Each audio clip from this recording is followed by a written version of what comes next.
चर्चा। सत श्री अकाल दोस्तों, मैं दर्शन सिंह दर्शक चर्चा प्रोग्राम लेके हाजिर हाँ। अज साडा कोई मुद्दा सियासी नहीं है, सिखां दा एक संवेदनशील मुद्दा है। यह मुद्दा तख्त श्री हजूर साहब दे नाल जुड़िया होया है। तख्त श्री हजूर साहब सिखां दा चौथा तख्त है। गुरु गोबिंद सिंह जी महाराज इत्थे ज्योति जोत समाए सीगे ते उदों तो लैके हुण तक सिख उत्थे जांदे ने, मत्था टेकदे ने, अरदासा करदे ने ते बहुत वड्डी मानता इस तख्त दी है। सिखां दा कोई भी सवाल हुंदा है, कोई जवाब हुंदा है, कोई भी फैसला हुंदा है तां तख्त श्री हजूर साहब दी मानता तो बगैर जां उन्हां दी सहमति तो बगैर वो फैसला नहीं हुंदा। पर अफसोस की गल यह है कि उत्थे इस समय महाराष्ट्र दे विच जिहड़ी भारतीय जनता पार्टी की सरकार है उस वल्लों जां शिव सेना दे एक हिस्से जिहड़ा टुटिया होया उस वल्लों एकनाथ शिंदे मुख मंत्री ने उन्होंने उत्थे दे जिहड़े मुख प्रबंधक सीगे डॉक्टर परमिंदर सिंह पसरीचा उन्होंने तो हटा दिता है, पर उन्होंने थां दे उत्ते एक गैर सिख जिहड़ा उत्थे दा डिप्टी कमिश्नर है जां कलैक्टर कह लो अभिजीत राव नूं लगा दिता है। इस नूं लगाउण दे लग्या सिखां दे विच बहुत सारा विरोध होया। सिख संगत इस समय लगातार इस दे उत्ते तिखा प्रतिक्रम कर रही है। अज आपां इस दे उत्ते चर्चा करन जा रहे हैं।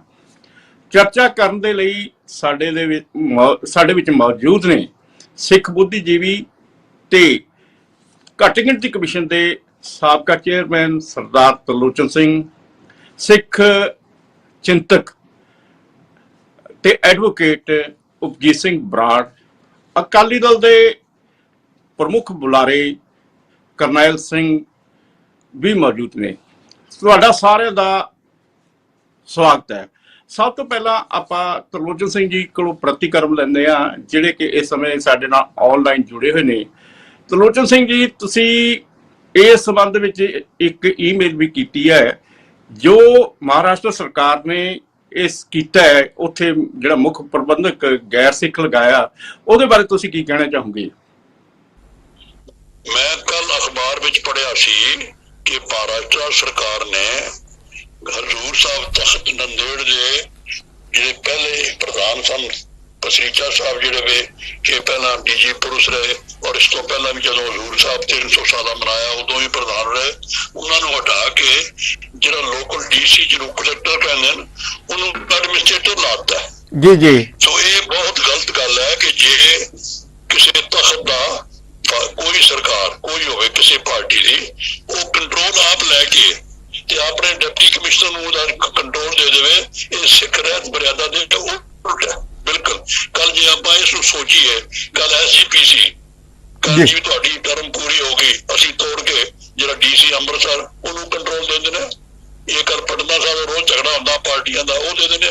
सो ये बहुत गलत सिस्टम है कि एक डिप्टी कमिश्नर वो भी सिख ना होवे कंट्रोल तख्त जावे। ये मैं समझना कि बहुत वड्डी गलत गल है। साडी SGPC साडे अकाल तख्त नूं इसनूं ऑब्जेक्ट करना चाहिए। मैं कल शिंदे साहब जिहड़े मुख मंत्री नूं मेल पाई है, डिप्टी चीफ मिनिस्टर नूं पाई है, वे गलत है। जे अवल तो पसीचा साहब क्यों कड्डे मैनूं समझ नहीं आई। इन्ना वधिया काम कर रहे सी, क्या उन्होंने चलाया नहीं? तो जिहड़ा कोई होर IAS अफसर होवे जिहड़ा महाराष्ट्र दा उन्होंने प्रधान लाया जावे। कई उधर IAS अफसर सिख हैं। एक बारी पहला भी मैनूं याद है, एक बारी पहला भी जो पसरीचा साहब सी उदों बदले सी उदों भी DC लाया तो मैं CM नूं टेलीफोन किया, फिर वो बन गया। उस वेले उन्होंने एक सरदार जी उदों शक्ति सीगे महाराष्ट्र के PWD दे उन्होंने चेयरमैन लाया और वो 2 साल रहे। सो मेरी अज ये बेनती है कि तुहाडे चढ़दी कला जो अज कर रहे डिबेट ये बहुत बड़ा मसला है। अज मैनू बड़े मैसेज आए, चीफ कस्टम दीवान के चेयरमैन आया, बंबे तो बड़े लोगों के आए, सारे ने मेरी इस न्यूज अज अखबार च लग गई। हर एक ने कहा कि गलत होया, लेकिन साडी जिहड़ी SGPC है जिहड़ी वो अपने आप को इंटरनेशनल या नेशनल लैवल के सिखां दी नुमाइंदा कहंदी है इंडिया की, वो बोले ही नहीं। ਜੀ ਜੀ ਅਕਾਲ ਤਖਤ ਵੀ ਨਹੀਂ ਬੋਲੇ। ਸੋ ਅੱਜ ਤੁਸੀਂ ਡਿਬੇਟ ਕਰ ਰਹੇ ਹੋ, ਇਹ ਇਸ਼ੂ ਬੜਾ ਜਿਹੜਾ ਕਲੀਅਰ ਹੈ ਕਿ ਜੇ ਡੀਸੀ ਸਰਕਾਰ ਕੰਟਰੋਲ ਕਰਾਵੇ ਕਿਸੇ ਤਖਤ ਦਾ ਜਾਂ ਗੁਰਦੁਆਰੇ ਦਾ, ਉਹ ਗਲਤ ਗੱਲ ਹੈ। ਮੈਂ ਤੇ ਇੱਕ ਵਾਰ ਹੋਰ ਵੀ ਦੱਸ ਦਿਆਂ, ਤਾਂ ਉਹ ਟਾਈਮ ਥੋੜਾ ਹੋਵੇ। ਇੱਕ ਵਾਰੀ ਚੀਫ ਖਾਲਸਾ ਦੀਵਾਨ ਅੰਮ੍ਰਿਤਸਰ ਦਾ ਵੀ ਜਦੋਂ ਮਹਾਰਾਜਾ ਸੀਐਮ ਸੀਗੇ, ਇਹ ਗੱਲ ਹੈ ਕੋਈ 2003 ਦੀ, ਉਹਨਾਂ ਨੇ ਡੀਸੀ ਤੋਂ ਕੰਟਰੋਲ ਲੈ ਲਿਆ ਚੀਫ ਖਾਲਸਾ ਦੀਵਾਨ ਦਾ। ਮੈਂ ਉਸੇ ਵਕਤ ਚੇਅਰਮੈਨ ਮਿਨੋਰਟੀ ਕਮਿਸ਼ਨ ਸੀ, ਮੈਂ ਆਰਡਰ ਕੀਤਾ ਇਹ ਗਲਤ ਹੈ। ਫਿਰ ਡੀਸੀ ਮੇਰੇ ਕੋਲ ਭੇਜਿਆ ਉਹਨਾਂ ਨੇ, ਡੀਸੀ ਨੇ ਕਿਹਾ ਜੀ ਮੈਂ ਕੀ ਕਰਾਂ, ਮੈਨੂੰ ਉੱਪਰੋਂ ਆਰਡਰ ਹੈ। ਫਿਰ ਮੈਂ ਆਰਡਰ ਇਸ਼ੂ ਕਰਕੇ ਉਹ ਡੀਸੀ ਹਟਿਆ, ਫਿਰ ਮਿਨੋਰਟੀ ਕਮਿਸ਼ਨ ਨੂੰ ਉਹਨਾਂ ਨੇ ਕੰਟਰੋਲ ਦੇ ਦਿੱਤਾ। ਮੈਂ ਉਸੇ ਵਕਤ ਉਹ ਕੰਟਰੋਲ ਜਥੇਦਾਰ ਅਕਾਲ ਤਖਤ ਯਾਨੀ ਜੋਗਿੰਦਰ ਸਿੰਘ ਵਦਾਂਤੀ ਨੂੰ ਦੇ ਦਿੱਤਾ। ਮੈਂ ਕਿਹਾ ਤੁਸੀਂ ਹੁਣ ਫੈਸਲਾ ਹੱਲ ਕਰੋ। ਉਹਨਾਂ ਨੇ ਫਿਰ ਦੋਵੇਂ ਗਰੁੱਪਾਂ ਦੀ ਮੀਟਿੰਗ ਬਣਾ ਕੇ ਸੁਲ੍ਹਾ ਕਰਾ ਕੇ ਕਮੇਟੀ ਬਣਾਈ ਔਰ ਮਿਨੋਰਟੀ ਕਮਿਸ਼ਨ ਇਨਵੋਲਵ ਕੀਤਾ। ਸੋ ਮੈਂ ਤਾਂ ਉਦੋਂ ਹੀ ਐਕਸ਼ਨ ਲਿਆ, ਸਾਰੇ ਰਿਕਾਰਡ ਤੇ ਹੈ ਹੁਣ ਵੀ। ਸੋ ਮੈਂ ਇਹ ਕਹਿਣਾ ਕਿ ਅੱਜ ਦੀ ਡਿਬੇਟ ਜਿੰਨੇ ਬੈਠੇ ਹੋ, ਇਸ ਗੱਲ ਦੀ ਆਵਾਜ਼ ਉਠਾਈਏ ਕਿ ਸਰਕਾਰ ਗੁਰਦੁਆਰਿਆਂ ਦਾ ਕੰਟਰੋਲ ਅਫਸਰਾਂ ਦੇ ਰਾਹੀਂ ਲੈਣਾ ਇੱਕ ਬੜਾ ਗਲਤ ਗੱਲ ਹੈ। ਸਿੱਖ ਸੰਗਤ ਲਵੇ ਔਰ ਸੰਗਤ ਨੂੰ ਵੀ ਚਾਹੀਦਾ ਕਿ ਆਪ ਆਪਣੀ ਯੂਨਿਟੀ ਕਰੋ, ਲੜਾਈਆਂ ਝਗੜੇ ਚੋਂ ਨਿਕਲੋ। ਗੁਰਦੁਆਰਿਆਂ ਦਾ ਜਿਹੜਾ ਇੰਤਜ਼ਾਮ ਹੈ ਇਹ ਗੁਰੂ ਦੇ ਸਾਹਮਣੇ ਹੋ ਕੇ, ਗੁਰੂ ਨੂੰ ਹਾਜ਼ਰ ਨਾਜ਼ਰ ਮੰਨ ਕੇ, ਚਾਹੇ ਪਰਚੀ ਪਾਓ, ਆਪਣੀ ਕਮੇਟੀ ਆਪ ਪਾਓ। ਕਰਨੈਲ ਸਿੰਘ ਜੀ, ਤੁਸੀਂ ਸਰਦਾਰ ਤਰਲੋਚਨ ਸਿੰਘ ਗਾਉਣਾ ਦਾ ਪ੍ਰਤੀਕਰਮ ਸੁਣਿਆ, ਤੇ ਇਸ ਜਿਸ ਤਰੀਕੇ ਨਾਲ ਭਾਰਤੀ ਜਨਤਾ ਪਾਰਟੀ ਦੀ ਸਰਕਾਰ ਹੈ, ਉੱਥੇ ਹੋਰ ਵੀ ਜਿੱਥੇ ਜਿੱਥੇ ਵੀ ਹੁਣ ਭਾਰਤੀ ਜਨਤਾ ਪਾਰਟੀ ਦੀ ਸਰਕਾਰਾਂ ਚੱਲ ਰਹੀਆਂ ਨੇ, ਉਹਨਾਂ ਵੱਲੋਂ ਸਿੱਖ ਮਸਲਿਆਂ ਦੇ ਵਿੱਚ ਜਿਸ ਤਰੀਕੇ ਦਾ ਦਖਲ ਦਿੱਤਾ ਜਾ ਰਿਹਾ ਹੈ, ਉਸ ਸੰਬੰਧ ਵਿੱਚ ਤੁਹਾਡਾ ਕੀ ਕਹਿਣਾ ਹੈ? ਬਹੁਤ ਵਧੀਆ ਵਿਚਾਰ ਸਰਦਾਰ ਤਰਲੋਚਨ ਸਿੰਘ ਜੀ ਨੇ ਰੱਖੇ ਨੇ। ਉਹ ਸਾਡੇ ਸਿੱਖ ਵਿਦਵਾਨ ਨੇ। ਹਮੇਸ਼ਾ ਜਦੋਂ ਵੀ ਕੋਈ ਇਹੋ ਜਿਹਾ ਮਸਲਾ ਸਾਹਮਣੇ ਆਉਂਦਾ ਤੇ ਉਹ ਆਪਣੀ ਤਿੱਖਣ ਬੁੱਧੀ ਦੇ ਨਾਲ ਉਹਦੇ ਉੱਤੇ ਜ਼ਰੂਰ ਟਿੱਪਣੀ ਕਰਦੇ ਆ। ਸੋ ਮੈਂ ਇਹ ਗੱਲ ਕਹਾਂਗਾ ਕਿ ਇਹ ਕੇਂਦਰ ਸਰਕਾਰ ਜਾਂ ਇਸ ਤੋਂ ਪਹਿਲਾਂ ਦੀਆਂ ਸਰਕਾਰਾਂ ਹਮੇਸ਼ਾ ਸਿੱਖ ਕੌਮ ਦੇ ਧਾਰਮਿਕ ਮਾਮਲਿਆਂ ਦੇ ਵਿੱਚ ਕਿਸੇ ਨਾ ਕਿਸੇ ਰੂਪ ਦੇ ਵਿੱਚ ਦਖਲਅੰਦਾਜ਼ੀ ਕਰਨ ਦਾ ਜਿਹੜੀ ਇਹਨਾਂ ਦੀ ਕੋਸ਼ਿਸ਼ ਰਹੀ ਹੈ, ਤੇ ਉਸੇ ਹੀ ਕੜੀ ਤਹਿਤ ਜਿਹੜੀ ਭਾਰਤੀ ਜਨਤਾ ਪਾਰਟੀ ਤੇ ਸ਼ਿਵ ਸੈਨਾ ਦੀ ਉੱਥੇ ਸਰਕਾਰ ਹੈ, ਇਸ ਨੇ ਵੀ ਉਹੀ ਕੋਸ਼ਿਸ਼ ਕੀਤੀ ਹੈ। ਸੋ ਅਸੀਂ ਬਿਨਾਂ ਕਿਸੇ ਦੇਰੀ ਦੇ ਏਕਨਾਥ ਸ਼ਿੰਦੇ ਜਿਹੜੇ ਆਪਣੇ ਮਹਾਰਾਸ਼ਟਰ ਦੇ ਮੁੱਖ ਮੰਤਰੀ ਨੇ, ਉਹਨਾਂ ਤੱਕ ਔਰ ਜਿਹੜਾ ਕੇਂਦਰ ਸਰਕਾਰ ਹੈ ਉਹਨਾਂ ਤੱਕ ਇਹ ਉਹਨਾਂ ਦੇ ਕੰਨ ਖੋਲਣ ਵਾਸਤੇ ਬਹੁਤ ਜਲਦੀ ਕੱਲ੍ਹ ਹੀ ਇਸ ਮਸਲੇ ਦੇ ਉੱਤੇ ਇੱਕ ਬਹੁਤ ਆਪਣਾ ਅਹਿਮ ਜਿਹੜਾ ਪ੍ਰਤੀਕਰਮ ਜਿਹੜਾ ਹੈ ਉਹ ਸ਼੍ਰੋਮਣੀ ਅਕਾਲੀ ਦਲ, ਸ਼੍ਰੋਮਣੀ ਗੁਰਦੁਆਰਾ ਪ੍ਰਬੰਧਕ ਕਮੇਟੀ ਔਰ ਅਸੀਂ ਕੱਲ੍ਹ ਹੀ ਸ੍ਰੀ ਅਕਾਲ ਤਖਤ ਸਾਹਿਬ ਜੀ ਦੇ ਜਥੇਦਾਰ ਸਾਹਿਬ ਨੂੰ ਮਿਲਾਂਗੇ ਔਰ ਮਿਲ ਕੇ ਉਹਨਾਂ ਨੂੰ ਇਹ ਬੇਨਤੀ ਕਰਾਂਗੇ ਕਿ ਉਹ ਇਸ ਮਸਲੇ ਦੇ ਉੱਤੇ, ਕਿਉਂਕਿ ਇਹ ਇੱਕ ਸ਼ੁਰੂਆਤ ਹੈ, ਇਹ ਸ਼ੁਰੂਆਤ ਨਹੀਂ, ਸ਼ੁਰੂਆਤ ਇਹਨਾਂ ਨੇ ਕਈ ਵਾਰੀ ਕੀਤੀ ਹੈ। ਹਰਿਆਣੇ ਦੇ ਵਿੱਚ, ਪਹਿਲਾਂ ਦਿੱਲੀ ਦੇ ਵਿੱਚ ਕੀ ਕੀਤਾ ਇਹਨਾਂ ਨੇ? ਦਿੱਲੀ ਦੇ ਅੰਦਰ ਜਿਹੜੀ ਦਿੱਲੀ ਗੁਰਦੁਆਰਾ ਮੈਨੇਜਮੈਂਟ ਕਮੇਟੀ ਹੈ ਉਸ ਦੇ ਉੱਪਰ ਕੰਟਰੋਲ ਕੀਤਾ ਇਹਨਾਂ ਨੇ, ਪਹਿਲਾਂ ਸਿਰਸਾ ਸਾਹਿਬ ਨੂੰ, ਫਿਰ ਉਸ ਤੋਂ ਬਾਅਦ ਸਰਦਾਰ ਹਰਮੀਤ ਸਿੰਘ ਕਾਲਕਾ ਨੂੰ, ਤੇ ਫਿਰ ਹੁਣ ਉਸ ਤੋਂ ਬਾਅਦ ਇੱਧਰ ਆ ਜਾਈਏ ਹਰਿਆਣੇ ਦੇ ਵਿੱਚ ਪਹਿਲਾਂ ਬਾਬਾ ਬਲਜੀਤ ਸਿੰਘ ਦਾਦੂਵਾਲ ਨੂੰ ਲਗਾਇਆ, ਤੇ ਫਿਰ ਉਸ ਤੋਂ ਬਾਅਦ ਉਹਨਾਂ ਨੂੰ ਹਟਾ ਕੇ ਤੇ ਫਿਰ ਬਾਬਾ ਕਰਮਜੀਤ ਸਿੰਘ ਜਿਹੜੇ ਜਮਨਾ ਨਗਰ ਵਾਲੇ ਆ, ਜਗਾਦਰੀ ਵਾਲੇ, ਉਹਨਾਂ ਨੂੰ ਅੱਗੇ ਕਰ ਦਿੱਤਾ। ਸੋ ਕਿਸੇ ਨਾ ਕਿਸੇ ਰੂਪ ਦੇ ਵਿੱਚ ਹੁਣ ਜਿਵੇਂ ਦੋਵੇਂ ਧਿਰਾਂ ਲੜਨ ਲੱਗੀਆਂ ਸੀ, ਬਾਬਾ ਬਲਜੀਤ ਸਿੰਘ ਦਾਦੂਵਾਲ ਤੇ ਮਹੰਤ ਕਰਮਜੀਤ ਸਿੰਘ, ਤੇ ਫਿਰ ਇਹਨਾਂ ਦੀ ਇਹੋ ਹੀ ਕੋਸ਼ਿਸ਼ ਸੀ ਕਿ ਕਿਸੇ ਨਾ ਕਿਸੇ ਰੂਪ ਦੇ ਵਿੱਚ ਇਹ ਇੱਥੇ ਪ੍ਰਬੰਧ ਵੀ ਜਿਹੜਾ ਉਹ ਆਪਣੇ ਕੰਟਰੋਲ 'ਚ ਕਰੀਏ। ਮੈਂ ਬਿਲਕੁਲ ਇਸ ਗੱਲ ਨਾਲ ਸਹਿਮਤ ਹਾਂ ਕਿ ਆਉਣ ਵਾਲੇ ਸਮੇਂ ਦੇ ਵਿੱਚ ਇਹਨਾਂ ਦੀ ਆਖੇ ਸ਼੍ਰੋਮਣੀ ਗੁਰਦੁਆਰਾ ਪ੍ਰਬੰਧਕ ਕਮੇਟੀ ਤੇ ਕਿਸੇ ਨਾ ਕਿਸੇ ਰੂਪ ਦੇ ਵਿੱਚ ਸ਼੍ਰੋਮਣੀ ਗੁਰਦੁਆਰਾ ਪ੍ਰਬੰਧਕ ਕਮੇਟੀ ਨੂੰ ਹਥਿਆਉਣ ਵਾਸਤੇ ਇਕੱਲੀ ਭਾਰਤੀ ਜਨਤਾ ਪਾਰਟੀ ਦੀ ਸਰਕਾਰ ਹੀ ਨਹੀਂ, ਜਿਹੜੀ ਇੱਥੇ ਕੇਜਰੀਵਾਲ ਦੀ ਸਰਕਾਰ ਹੈ, ਉਹਨਾਂ ਨੇ ਵੀ ਪਿਛਲੇ ਲੰਮੇ ਸਮੇਂ ਤੋਂ ਜ਼ੋਰ ਲਗਾਇਆ ਹੋਇਆ। ਤੁਸੀਂ ਦੇਖੋ ਉਹਨਾਂ ਨੇ ਹਰ ਸੰਭਵ ਕੋਸ਼ਿਸ਼ ਕੀਤੀ ਕਿ ਗੁਰਬਾਣੀ ਦੇ ਜਿਹੜਾ ਪ੍ਰਸਾਰਣ ਨੂੰ ਲੈ ਕੇ ਇੱਕ ਮੁੱਦਾ ਬਣਾ ਕੇ ਭੰਡਣ ਦੀ ਕੋਸ਼ਿਸ਼ ਕੀਤੀ ਸ਼੍ਰੋਮਣੀ ਗੁਰਦੁਆਰਾ ਪ੍ਰਬੰਧਕ ਕਮੇਟੀ ਨੂੰ, ਲੇਕਿਨ ਸ਼੍ਰੋਮਣੀ ਗੁਰਦੁਆਰਾ ਪ੍ਰਬੰਧਕ ਕਮੇਟੀ ਜਾਂ ਸਾਡੇ ਜਿਹੜੇ ਤਖਤ ਸਾਹਿਬਾਨਾਂ ਦਾ ਜਿਹੜੇ ਬੋਰਡ ਬਣੇ ਹੋਏ ਆ, ਉਹਨਾਂ ਦੇ ਜਿਹੜੇ ਪ੍ਰਬੰਧਕ ਨੇ, ਪਸਰੀਚਾ ਸਾਹਿਬ ਬਹੁਤ ਵਧੀਆ ਇਨਸਾਨ ਨੇ, ਬੜੀ ਵਧੀਆ ਸੇਵਾਵਾਂ ਦੇ ਰਹੇ ਨੇ, ਤੇ ਉੱਥੇ ਤੁਸੀਂ ਦੇਖੋ ਉੱਥੇ ਸਿੰਘ ਸਾਹਿਬ ਬਾਬਾ ਕੁਲਵੰਤ ਸਿੰਘ ਜੀ ਜਿਹੜੇ ਆ ਉਹ ਸਾਡੇ ਇੰਨੇ ਸਤਿਕਾਰਯੋਗ ਸ਼ਖਸੀਅਤ ਨੇ, ਬਾਬਾ ਬਲਵਿੰਦਰ ਸਿੰਘ, ਬਾਬਾ ਨਰਿੰਦਰ ਸਿੰਘ, ਕਿਸੇ ਨਾਲ ਵੀ ਸਲਾਹ ਕੀਤੇ ਤੋਂ ਬਿਨਾਂ ਜਿਹੜਾ ਡਿਪਟੀ ਕਮਿਸ਼ਨਰ ਉਥੋਂ ਨਦੇੜ ਨੂੰ ਇਹ ਪ੍ਰਬੰਧ ਦੇਣਾ, ਇਹ ਆਪਣੇ ਆਪ ਦੇ ਵਿੱਚ ਇੱਕ ਬਹੁਤ ਵੱਡੀ ਸਾਜ਼ਿਸ਼ ਹੈ। ਔਰ ਇਹ ਮੈਂ ਸਰਕਾਰ ਨੂੰ ਇਹ ਗੱਲ ਕਹਿਣੀ, ਪੀਰ ਮਹਿਮਦ ਜੀ ਤੁਹਾਡੇ ਕੋਲ ਫੇਰ ਆਵਾਂਗੇ, ਹੁਣ ਇੱਕ ਬ੍ਰੇਕ ਦਾ ਸਮਾਂ ਹੋ ਰਿਹਾ ਹੈ। ਇੱਕ ਬ੍ਰੇਕ ਤੋਂ ਬਾਅਦ ਫਿਰ ਅਸੀਂ ਉਪਜੀਤ ਸਿੰਘ ਬਰਾੜ ਕੋਲ ਪਹੁੰਚਾਂਗੇ ਤੇ ਉਦੋਂ ਤੱਕ ਲਈ ਸਾਨੂੰ ਬ੍ਰੇਕ ਤੋਂ ਬਾਅਦ ਫਿਰ ਹਾਜ਼ਰ ਹੋ ਜਾਏ। चर्चा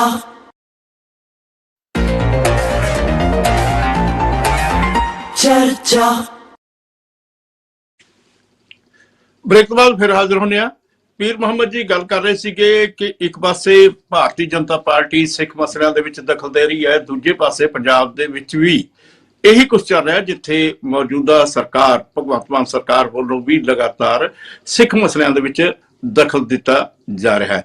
ਪੀਰ ਮੁਹੰਮਦ ਜੀ ਤੁਸੀਂ ਆਪਣੀ ਗੱਲ ਜਾਰੀ ਰੱਖ ਸਕਦੇ ਹੋ ਵੀ ਕਿਸ ਤਰੀਕੇ ਦੇ ਨਾਲ ਜਿਹੜੀ ਆਮ ਆਦਮੀ ਪਾਰਟੀ ਹੈ। ਮੈਂ ਗੱਲ ਕਹਿਣੀ ਚਾਹੁੰਦਾ ਕਿ ਦੇਖੋ, ਇੱਕ ਤਾਂ ਮੈਂ ਸਰਦਾਰ ਤਰਲੋਚਨ ਸਿੰਘ ਜੀ ਨੂੰ ਵੀ ਕਹਾਂਗਾ ਕਿ ਠੀਕ ਹੈ ਵਿਚਾਰਧਾਰਕ ਮਤਭੇਦ ਹੋ ਜਾਂਦੇ ਆ, ਪਰ ਜਿਹੜਾ ਥਿੰਕ ਟੈਂਕ ਜਿਹੜਾ ਸਾਡਾ ਦਿੱਲੀ ਦੇ ਵਿੱਚ ਬੈਠਾ ਹੈ ਉਸ ਨੂੰ ਹੁਣ ਵੇਸਲਾ ਨਹੀਂ ਹੋਣਾ ਚਾਹੀਦਾ। ਜੇ ਤੁਸੀਂ ਅਵੇਸਲੇ ਹੋ ਗਏ ਤਾਂ ਫਿਰ ਆਉਣ ਵਾਲੇ ਸਮੇਂ ਦੇ ਵਿੱਚ ਇਹ ਜਿਹੜੀਆਂ ਮੁਸ਼ਕਲਾਂ ਨੇ ਇਹ ਫਿਰ ਦੁਬਾਰਾ ਖੜੀਆਂ ਹੋਣਗੀਆਂ। ਸੋ ਜਿੰਨੇ ਵੀ ਸਾਡੇ ਸਿੱਖ ਵਿਦਵਾਨ ਉੱਥੇ ਦਿੱਲੀ ਦੇ ਵਿੱਚ ਬੈਠੇ ਨੇ ਜਾਂ ਇੱਥੇ ਪਟਿਆਲਾ ਹੈ, ਚੰਡੀਗੜ੍ਹ ਹੈ, ਲੁਧਿਆਣਾ ਹੈ, ਅੰਮ੍ਰਿਤਸਰ ਸਾਹਿਬ ਹੈ, ਆਪਸ ਵਿੱਚ ਇਕਜੁੱਟਤਾ ਕਰੋ, ਕਿਉਂਕਿ ਸਮਾਂ ਬੀਤ ਜਾਣ ਤੋਂ ਬਾਅਦ ਫਿਰ ਆਪਾਂ ਲੇਖ ਲਿਖੀਏ ਜਾਂ ਆਪਾਂ ਆਪਣੇ ਉਸ ਦੇ ਉੱਤੇ ਟਿੱਪਣੀਆਂ ਕਰੀਏ ਤਾਂ ਉਹਦੀ ਕੋਈ ਅਹਿਮੀਅਤ ਨਹੀਂ ਰਹਿ ਜਾਂਦੀ। ਤੁਸੀਂ ਇਸ ਮਸਲੇ ਦੇ ਉੱਤੇ ਪਹਿਲ ਕਦਮੀ ਕਰੋ, ਇੱਕ ਵਿਦਵਾਨਾਂ ਦਾ ਇੱਕ ਬਹੁਤ ਵੱਡਾ ਇਕੱਠ ਜਿਹੜਾ ਦਿੱਲੀ ਦੇ ਵਿੱਚ ਬੁਲਾਓ, ਕਿਉਂਕਿ ਇੱਕ ਗੱਲ ਦੀ ਨਹੀਂ ਸਹਿ ਦੀ ਨਹੀਂ ਪਹਿ ਦੀ ਹੈ ਕਿ ਆਉਣ ਵਾਲੇ ਸਮੇਂ ਦੇ ਵਿੱਚ ਇਹ ਜਿਹੜੀਆਂ ਇਸ ਤਰ੍ਹਾਂ ਦੀਆਂ ਮੁਸ਼ਕਲਾਂ ਆ ਰਹੀਆਂ ਨੇ ਔਰ ਜਿਹੜੀਆਂ ਚੁਣੌਤੀਆਂ ਆ ਰਹੀਆਂ ਨੇ, ਜਿਸ ਤਰੀਕੇ ਦੇ ਨਾਲ ਟਾਰਗੇਟ ਕੀਤਾ ਜਾ ਰਿਹਾ ਸਿੱਖ ਕੌਮ ਨੂੰ, ਇਹ ਆਪਣੇ ਆਪ ਦੇ ਵਿੱਚ ਸਭ ਤੋਂ ਵੱਡਾ ਸਵਾਲ ਹੈ। ਕਿਉਂਕਿ ਜਦੋਂ ਤੋਂ ਸ਼੍ਰੋਮਣੀ ਗੁਰਦੁਆਰਾ ਪ੍ਰਬੰਧਕ ਕਮੇਟੀ ਬਣੀ ਹੈ ਉਦੋਂ ਤੋਂ ਲੈ ਕੇ ਸਮੇਂ-ਸਮੇਂ ਦੇ ਵਿੱਚ ਬੜੀਆਂ ਕੋਸ਼ਿਸ਼ਾਂ ਕੀਤੀਆਂ ਗਈਆਂ ਸ਼੍ਰੋਮਣੀ ਗੁਰਦੁਆਰਾ ਪ੍ਰਬੰਧਕ ਕਮੇਟੀ ਨੂੰ ਤੋੜਿਆ ਜਾਵੇ, ਔਰ ਉਹਦੇ ਵਿੱਚ ਹੁਣ ਜਾ ਕੇ ਸਫਲ ਵੀ ਹੋਏ ਨੇ। ਇਹਨਾਂ ਨੇ 2 ਟੋਟੇ ਤਾਂ ਕਰ ਦਿੱਤੇ, ਪਹਿਲਾਂ ਕਾਂਗਰਸ ਨੇ ਦਿੱਲੀ ਦੇ ਵਿੱਚ ਕੀਤਾ ਤੇ ਹੁਣ ਇਹਨਾਂ ਨੇ ਹਰਿਆਣੇ ਦੇ ਵਿੱਚ ਕਰ ਦਿੱਤਾ, ਫਿਰ ਰਾਜਸਥਾਨ ਦੇ ਵਿੱਚ ਵੀ ਕਰਨਾ ਚਾਹੁੰਦੇ ਆ।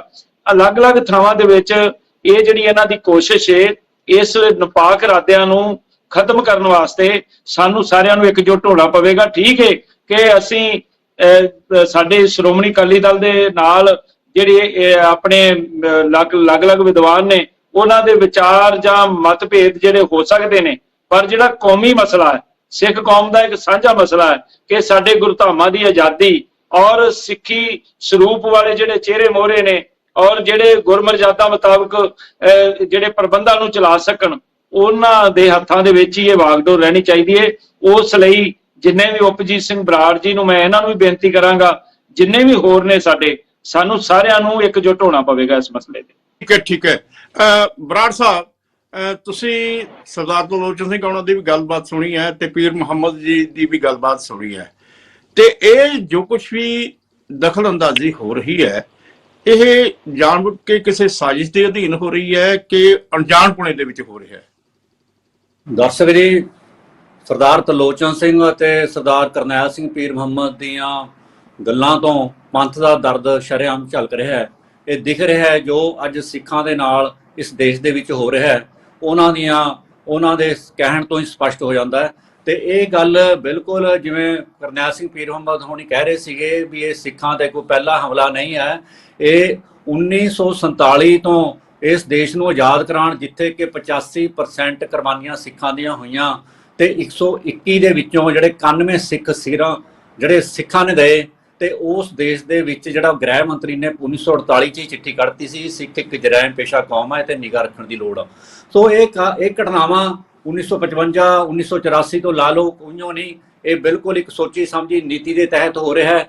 ਤੇ 1971 ਦੀ ਜੰਗ ਜਿੱਤਣ ਤੋਂ ਬਾਅਦ ਪਾਕਿਸਤਾਨ ਨਾਲ ਜਿਹੜੀ ਜੰਗ ਹੋਈ ਸੀਗੀ ਦਿੱਲੀ, ਉਹਦਾ ਨਤੀਜਾ ਸਿੱਖਾਂ ਨੂੰ ਇਹ ਮਿਲਿਆ ਸਿੱਖਾਂ ਦੀਆਂ ਕੁਰਬਾਨੀਆਂ ਦਾ ਕਿ ਦਿੱਲੀ ਗੁਰਦੁਆਰਾ ਪ੍ਰਬੰਧਕ ਕਮੇਟੀ ਵੱਖਰੀ ਕਰਕੇ ਬਣਾ ਦਿੱਤੀ ਗਈ ਸੀਗੀ। ਤੇ ਜਿਵੇਂ ਹੁਣ ਪੀਰ ਮੁਹੰਮਦ ਸਾਹਿਬ ਨੇ ਦੱਸਿਆ, ਹਰਿਆਣੇ ਦੀ ਕਮੇਟੀ ਜਿਸ ਹਿਸਾਬ ਦੇ ਨਾਲ ਬਣਾਈ ਤੇ ਉਸ ਤੋਂ ਬਾਅਦ ਪਹਿਲਾਂ ਬਲਜੀਤ ਸਿੰਘ ਜਿਹੜੇ ਦਾਦੂਵਾਲ ਸੀਗੇ ਉਹਨਾਂ ਨੂੰ ਨਾਲ ਲਾਇਆ, ਫਿਰ ਉਹਨਾਂ ਨੇ ਉਹ ਇੱਕ ਮਹੰਤ ਜਿਹੜਾ ਨੌਵੇਂ ਨਾਲ ਹੀ ਮਹੰਤ ਲੱਗਦਾ, ਜਿਨ੍ਹਾਂ ਮਹੰਤਾਂ ਤੋਂ ਅਸੀਂ ਖਹਿੜਾ ਛੁਡਾਇਆ ਸੀਗਾ, ਉਹਨਾਂ ਮਹੰਤਾਂ ਚੋਂ ਮਹੰਤ ਕਰਮਜੀਤ ਸਿੰਘ ਜਿਹੜਾ ਕਿ ਪਿੱਛੇ ਜਿਹੜੇ ਉੱਥੋਂ ਦੇ ਮੁੱਖ ਮੰਤਰੀ ਖੱਟੜ ਸੀਗੇ ਉਹਨਾਂ ਦੇ ਪੈਰਾਂ ਦੇ ਵਿੱਚ ਬੈਠ ਗਏ ਸੀਗੇ ਤੇ ਸਿੱਖ ਕੌਮ ਦੀ ਜਿਹੜੀ ਅਣਖ ਤੇ ਗੈਰਤ ਨੂੰ ਬਿਲਕੁਲ ਥੱਲੇ ਲਾ ਰਹੇ ਸੀਗੇ, ਉਹ ਜਿਹੇ ਬੰਦਿਆਂ ਨੂੰ ਪ੍ਰਧਾਨ ਬਣਾਤਾ ਗਿਆ। ਇਹ ਬਹੁਤ ਹੀ ਨਮੋਸ਼ੀ ਵਾਲੀ ਗੱਲ ਆ। ਜਿੱਥੇ ਜਿਹੜੀ ਗੱਲ ਹੁਣ ਆ ਰਹੀ ਆ ਸਾਹਮਣੇ ਤਖਤ ਸ੍ਰੀ ਹਜੂਰ ਸਾਹਿਬ ਬੋਰਡ ਦੀ ਜਿਹੜੀ ਗੱਲ ਆ, ਇਹ ਤਾਂ ਜਮਾਂ ਹੀ ਹੱਦ ਕਰਦੀ। ਤੁਸੀਂ ਜੇਕਰ ਇਸ ਦਾ ਇਤਿਹਾਸ ਦੇਖੋ ਨਾ, ਤਾਂ ਇਹ ਜਿਹੜਾ ਐਕਟ ਆ 1956 ਦੇ ਵਿੱਚ ਬਣਿਆ ਸੀਗਾ ਹਜੂਰ ਸਾਹਿਬ ਤਖਤ ਜਿਹੜਾ ਸ੍ਰੀ ਅਬਚਲ ਨਗਰ ਦਾ ਹਜੂਰ ਸਾਹਿਬ ਦਾ। ਤੇ ਉਸ ਸਮੇਂ ਜਿਹੜਾ ਇਹ ਬਣਾਇਆ ਤਾਂ ਉਸ ਸਮੇਂ 17 ਜਿਹੜੇ ਮੈਂਬਰ ਸੀਗੇ, ਜਿਹਦੇ ਚ ਕਿ 4 ਮੈਂਬਰ ਪੱਕੇ ਸ਼੍ਰੋਮਣੀ ਗੁਰਦੁਆਰਾ ਪ੍ਰਬੰਧਕ ਕਮੇਟੀ ਦੇ ਹੁੰਦੇ ਸੀਗੇ ਤੇ 1 ਮੈਂਬਰ ਖਾਲਸਾ ਦੀਵਾਨ ਦਾ ਸੀਗਾ ਤੇ 4 ਉੱਥੋਂ ਦੀ ਜਿਹੜੀ ਹਜੂਰੀ ਖਾਲਸਾ ਦੀਵਾਨ ਤੇ ਬਾਕੀ ਅਦਰਸ ਹੁੰਦੇ ਸੀਗੇ ਤੇ ਕੋਈ ਵੀ ਗੈਰ ਸਿੱਖ ਨਹੀਂ ਸੀਗਾ। ਪਰ ਜਦੋਂ 2014 ਦੇ ਵਿੱਚ ਬੀਜੇਪੀ ਦੀ ਸਰਕਾਰ ਆਉਂਦੀ ਹੈ, ਇਸੇ ਜਿਹੜਾ ਹੁਣ ਦਾ ਉੱਥੇ ਦਾ ਇੱਕ ਹਿੱਸੇਦਾਰ ਆ ਦਵਿੰਦਰ ਫੜਨਵੀਸ, ਇਹਦੀ ਸਰਕਾਰ ਆਉਂਦੀ ਆ ਤਾਂ ਇਹਨਾਂ ਨੇ ਆਂਦੇ ਸਾਰ ਇੱਕ ਕਮੇਟੀ ਬਣਾਤੀ। JS ਭਾਟੀਆ ਹਾਈ ਕੋਰਟ ਦਾ ਇੱਕ ਸਾਬਕਾ ਜੱਜ ਸੀਗਾ, ਉਸ ਕਮੇਟੀ ਨੇ ਰეკਮੈਂਡੇਸ਼ਨ ਦੁਬਾਰਾ ਕਰਤੀਆਂ ਵੀ 17 ਤੋਂ ਜਿਹੜੇ 21 ਮੈਂਬਰ ਹੋਣਗੇ ਤੇ 6 ਮੈਂਬਰਾਂ ਨੂੰ ਨੋਮੀਨੇਟ ਜਿਹੜੀ ਆ ਉਹ ਉੱਥੋਂ ਦੀ ਸਰਕਾਰ ਕਰੂਗੀ। ਤੇ ਇਹਦੇ ਚ ਜਿਹੜੀ ਸ਼੍ਰੋਮਣੀ ਗੁਰਦੁਆਰਾ ਪ੍ਰਬੰਧਕ ਕਮੇਟੀ ਆ, ਇਹਦੇ 4 ਦੇ ਵਿੱਚੋਂ ਇਹਨਾਂ ਦੇ ਸਿਰਫ 1 ਮੈਂਬਰ ਰਹਿ ਜਾਊਗਾ, 3 ਮੈਂਬਰਾਂ ਨੂੰ ਆਊਟ ਕਰਤਾ ਤੇ ਚੀਫ ਖਾਲਸਾ ਦੀਵਾਨ ਦੀ ਮੈਂਬਰਸ਼ਿਪ ਹੀ ਖਤਮ ਕਰਤੀ ਤੇ ਇੱਕ ਡਿਸਟ੍ਰਿਕਟ ਕਲੈਕਟਰ ਵੀ ਐਡ ਕਰ ਲਿਆ। ਤੇ ਉਸ ਤੋਂ ਬਾਅਦ ਪਹਿਲੀ ਵਾਰ ਹੋਇਆ ਵੀ ਜਿਹੜਾ ਮੁੱਖ ਪ੍ਰਬੰਧਕ ਆ ਉੱਥੇ ਤਾਰਾ ਸਿੰਘ ਨਾਮ ਦਾ ਇੱਕ ਬੰਦਾ ਲਾਇਆ। ਤਾਰਾ ਸਿੰਘ ਜਿਹੜਾ ਕਿ ਜਗਰਾਤਿਆਂ 'ਚ ਹਿੱਸਾ ਲੈਂਦਾ ਸੀਗਾ, ਟਿੱਕਾ ਲਗਾਉਂਦਾ ਸੀਗਾ, ਹਰ ਉਹ ਰਸਮ ਰਿਵਾਜ ਕਰਦਾ ਸੀਗਾ ਜਿੱਥੋਂ ਸਾਨੂੰ ਗੁਰੂ ਨਾਨਕ ਦੇਵ ਜੀ ਤੋਂ ਲੈ ਕੇ ਗੁਰੂ ਗੋਬਿੰਦ ਸਿੰਘ ਜੀ ਤੱਕ ਜਿਨ੍ਹਾਂ ਨੇ ਮਨਾ ਕੀਤਾ। ਤੇ ਉਹ ਲੰਮਾ ਸਮਾਂ ਰਿਹਾ ਤੇ ਉਸ ਤੋਂ ਬਾਅਦ ਫਿਰ ਇੱਥੇ ਸ਼੍ਰੋਮਣੀ ਗੁਰਦੁਆਰਾ ਪ੍ਰਬੰਧਕ ਕਮੇਟੀ ਨੇ ਉਸ ਸਮੇਂ ਦੇ ਪ੍ਰਧਾਨ ਸੀਗੇ ਸਰਦਾਰ ਗੋਬਿੰਦ ਸਿੰਘ ਲੌਂਗੋਵਾਲ, ਉਹਨਾਂ ਨੇ ਬਹੁਤ ਭਾਰੀ ਰੋਸ ਪ੍ਰਗਟ ਕੀਤਾ ਸੀਗਾ। ਸਿੱਖ ਹਲਕਿਆਂ ਦੇ ਵਿੱਚ ਇਸ ਪ੍ਰਤੀ ਬੜਾ ਰੋਸ ਹੋਇਆ। ਪਰ ਜਿਹੜੀ ਕਹਾਣੀ ਆ ਇਹ ਸਰਕਾਰਾਂ ਨਹੀਂ ਸੁਣਦੀਆਂ ਕਿਉਂਕਿ ਇਹ ਸਮਝ ਚੁੱਕੀਆਂ, ਜਿਵੇਂ ਕਿ ਤਰਲੋਚਨ ਸਿੰਘ ਵੀ ਕਹਿ ਰਹੇ ਸੀਗੇ ਵੀ ਸਿੱਖਾਂ ਦੀ ਪਾਟੋ ਧਾੜ ਦਾ, ਸਿੱਖਾਂ ਦੀ ਆਪਸੀ ਗੁੱਟਬੰਦੀ ਦਾ, ਸਿੱਖਾਂ ਦੀ ਕੁਰਸੀ ਪ੍ਰਤੀ ਕੁਝ ਸਾਡੇ ਜਿਹੜੇ ਲੀਡਰ ਆ ਉਹਨਾਂ ਦੀ ਕੁਰਸੀ ਪ੍ਰਤੀ ਭੁੱਖ ਦਾ ਇਹ ਨਜਾਇਜ਼ ਫਾਇਦਾ ਉਠਾ ਰਹੇ ਆ ਤੇ ਸਿੱਖਾਂ ਦੇ ਜਿਹੜੇ ਇੰਸਟੀਟਿਊਸ਼ਨ ਆ, ਸਿੱਖਾਂ ਦੇ ਜਿਹੜੀਆਂ ਸੰਸਥਾਵਾਂ ਉਹਨਾਂ ਨੂੰ ਇੱਕ ਕਰਕੇ ਤਹਿਸ ਨਹਿਸ ਕਰਨ ਵੱਲ ਵੱਧ ਰਹੇ ਆ। ਇਹ ਬਹੁਤ ਹੀ ਨਮੋਸ਼ੀ ਵਾਲੀ ਗੱਲ ਆ। ਤੇ ਇਹ ਜਿਹੜਾ ਹੁਣ ਗੈਰ ਸਿੱਖ ਲਾਉਣ ਵਾਲਾ ਗੱਲ ਆ PS ਬਸਰੀਚਾ ਨੂੰ ਲਾ ਕੇ, ਇਹ ਤਾਂ ਜਮਾਂ ਹੀ ਸ਼ਰਮ ਲਾਤੀ ਇਹਨਾਂ ਨੇ। ਜੇ ਇਹ ਗੱਲ ਅਸੀਂ ਕਹਿੰਦੇ ਆ ਵੀ ਉੱਥੇ ਇਹਦੇ ਚ ਸੈਂਟਰ ਦਾ ਕੋਈ ਰੋਲ ਨਹੀਂ, ਤਾਂ ਸੈਂਟਰ ਦਾ ਕਿਉਂ ਰੋਲ ਨਹੀਂ? ਕੇਂਦਰ ਦੇ ਇਸ਼ਾਰੇ ਤੇ ਉੱਥੇ ਸ਼ਿਵ ਸੈਨਾ ਦੇ 2 ਹਿੱਸੇ ਕਰਾਏ ਗਏ। ਏਕਨਾਥ ਸਿੰਧਾ ਜਿਹੜਾ ਉਹ ਉੱਥੇ ਦਾ ਮੁੱਖ ਮੰਤਰੀ ਬਣਿਆ, ਦਵਿੰਦਰ ਫੜਨਵੀਸ ਉਹਨਾਂ ਦਾ ਮੈਂਬਰ ਆ। ਤੇ ਉਸ ਤੋਂ ਬਾਅਦ ਜਿਹੜਾ ਹੁਣੇ ਸ਼ਰਦ ਪਵਾਰ ਦੀ ਭਤੀਜਾ ਉੱਥੇ ਡਿਪਟੀ ਚੀਫ ਬਣਿਆ ਅਜੀਤ ਪਵਾਰ। ਜੇ ਅਸੀਂ ਕਹਿ ਦਈਏ ਵੀ ਸੈਂਟਰ ਦਾ ਰੋਲ ਨਹੀਂ, ਉਹ ਜਿਹੜੇ ਦੋਨੋਂ ਆਏ ਆ ਸੈਂਟਰ ਦੀ ਸਕੀਮ ਨਾਲ ਆਏ ਆ।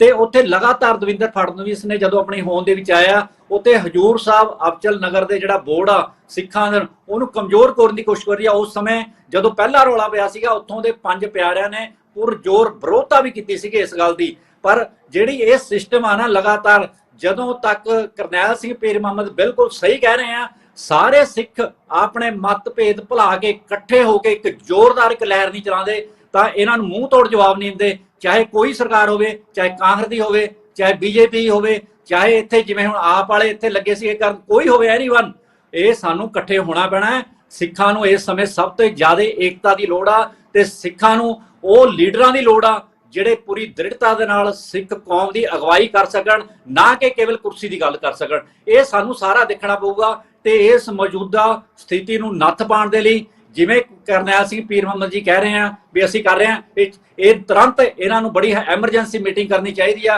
ਅਕਾਲ ਤਖਤ ਸਾਹਿਬ ਦੇ ਜਥੇਦਾਰ ਨੂੰ ਤੇ ਬਾਕੀ ਤਖਤਾਂ ਦੇ ਜਥੇਦਾਰਾਂ ਨੂੰ ਵੀ ਐਕਸ਼ਨ ਲੈਣਾ ਚਾਹੀਦਾ ਤੇ ਸਾਰੇ ਅਕਾਲੀ ਦਲਾਂ ਨੂੰ, ਸਾਰੀਆਂ ਸੰਪਰਦਾਵਾਂ ਨੂੰ, ਨਿਹੰਗ ਸਿੰਘ ਜਥੇਬੰਦੀਆਂ ਨੂੰ, ਸਾਰੀਆਂ ਪੰਥਕ ਆਰਗੇਨਾਈਜੇਸ਼ਨਾਂ ਨੂੰ ਸੱਦਾ ਦੇਣਾ ਚਾਹੀਦਾ ਹੈ ਤਾਂ ਜੋ ਅਸੀਂ ਇਹ ਜਿਹੜੀ ਮਨੂਵਾਦੀ ਤਾਕਤਾਂ ਇਹਨਾਂ ਨੂੰ ਮੂੰਹ ਤੋੜ ਜਵਾਬ ਦੇ ਸਕੀਏ। ਇਹ ਹੁਣ ਮੈਦਾਨ ਚ ਆ ਕੇ ਗੱਲ ਬਣਨੀ ਆ, ਗੱਲਾਂ ਨਾਲ ਗੱਲ ਨਹੀਂ ਬਣਨੀ। ਔਰ ਇਹਦਾ ਇੱਕ ਬੈਸਟ ਹੱਲ ਸੀਗਾ ਜੇ ਆਲ ਇੰਡੀਆ ਗੁਰਦੁਆਰਾ ਪ੍ਰਬੰਧਕ ਜਿਹੜਾ ਆਲ ਇੰਡੀਆ ਗੁਰਦੁਆਰਾ ਐਕਟ, ਜਿਹੜਾ ਕਿਸੇ ਸਮੇਂ 1960 ਦੇ ਵਿੱਚ 2 ਮੈਂਬਰਾਂ ਨੇ, ਜਿਹੜੇ ਮੈਂਬਰ ਸੀਗੇ ਪਾਰਲੀਮੈਂਟ ਦੇ, ਉਹਨਾਂ ਨੇ ਪ੍ਰਪੋਜ਼ ਕੀਤਾ ਸੀਗਾ ਪਰ ਉਹ ਸਿਰੇ ਨਹੀਂ ਚੜ ਸਕਿਆ ਕਿਉਂਕਿ ਉਹਨਾਂ ਦੀ ਗਿਣਤੀ ਘੱਟ ਸੀਗੀ।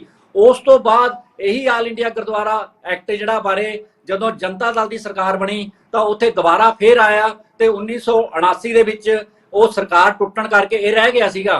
ਪਰ ਅਟਲ ਬਿਹਾਰੀ ਵਾਜਪਾਈ ਦੀ ਸਰਕਾਰ ਸਮੇਂ ਇਹ ਮੁੱਦਾ ਫੇਰ ਉੱਠਿਆ ਤੇ ਜਸਟਿਸ ਕੁਲਦੀਪ ਸਿੰਘ ਹੋਣਾ ਨੇ ਜਿਵੇਂ ਖਰੜਾ ਤਿਆਰ ਕਰਕੇ ਉਹ ਦਿਖਾਇਆ। ਉਹ ਸਾਡੇ ਇੱਕ ਬਹੁਤ ਵੱਡੇ ਆਗੂ ਨੇ, ਉਹਨਾਂ ਨੂੰ ਇਹ ਸੀਗਾ ਵੀ ਸ਼੍ਰੋਮਣੀ ਗੁਰਦੁਆਰਾ ਪ੍ਰਬੰਧਕ ਕਮੇਟੀ ਦਾ ਉਸ ਸਮੇਂ ਦਾ ਜਿਹੜਾ ਪ੍ਰਧਾਨ ਆ ਉਹ ਤਾਕਤਵਰ ਨਾ ਹੋ ਜਾਵੇ ਤੇ ਅਸੀਂ ਉਸ ਦਾ ਲਾਹਾ ਨਹੀਂ ਲੈ ਸਕੇ।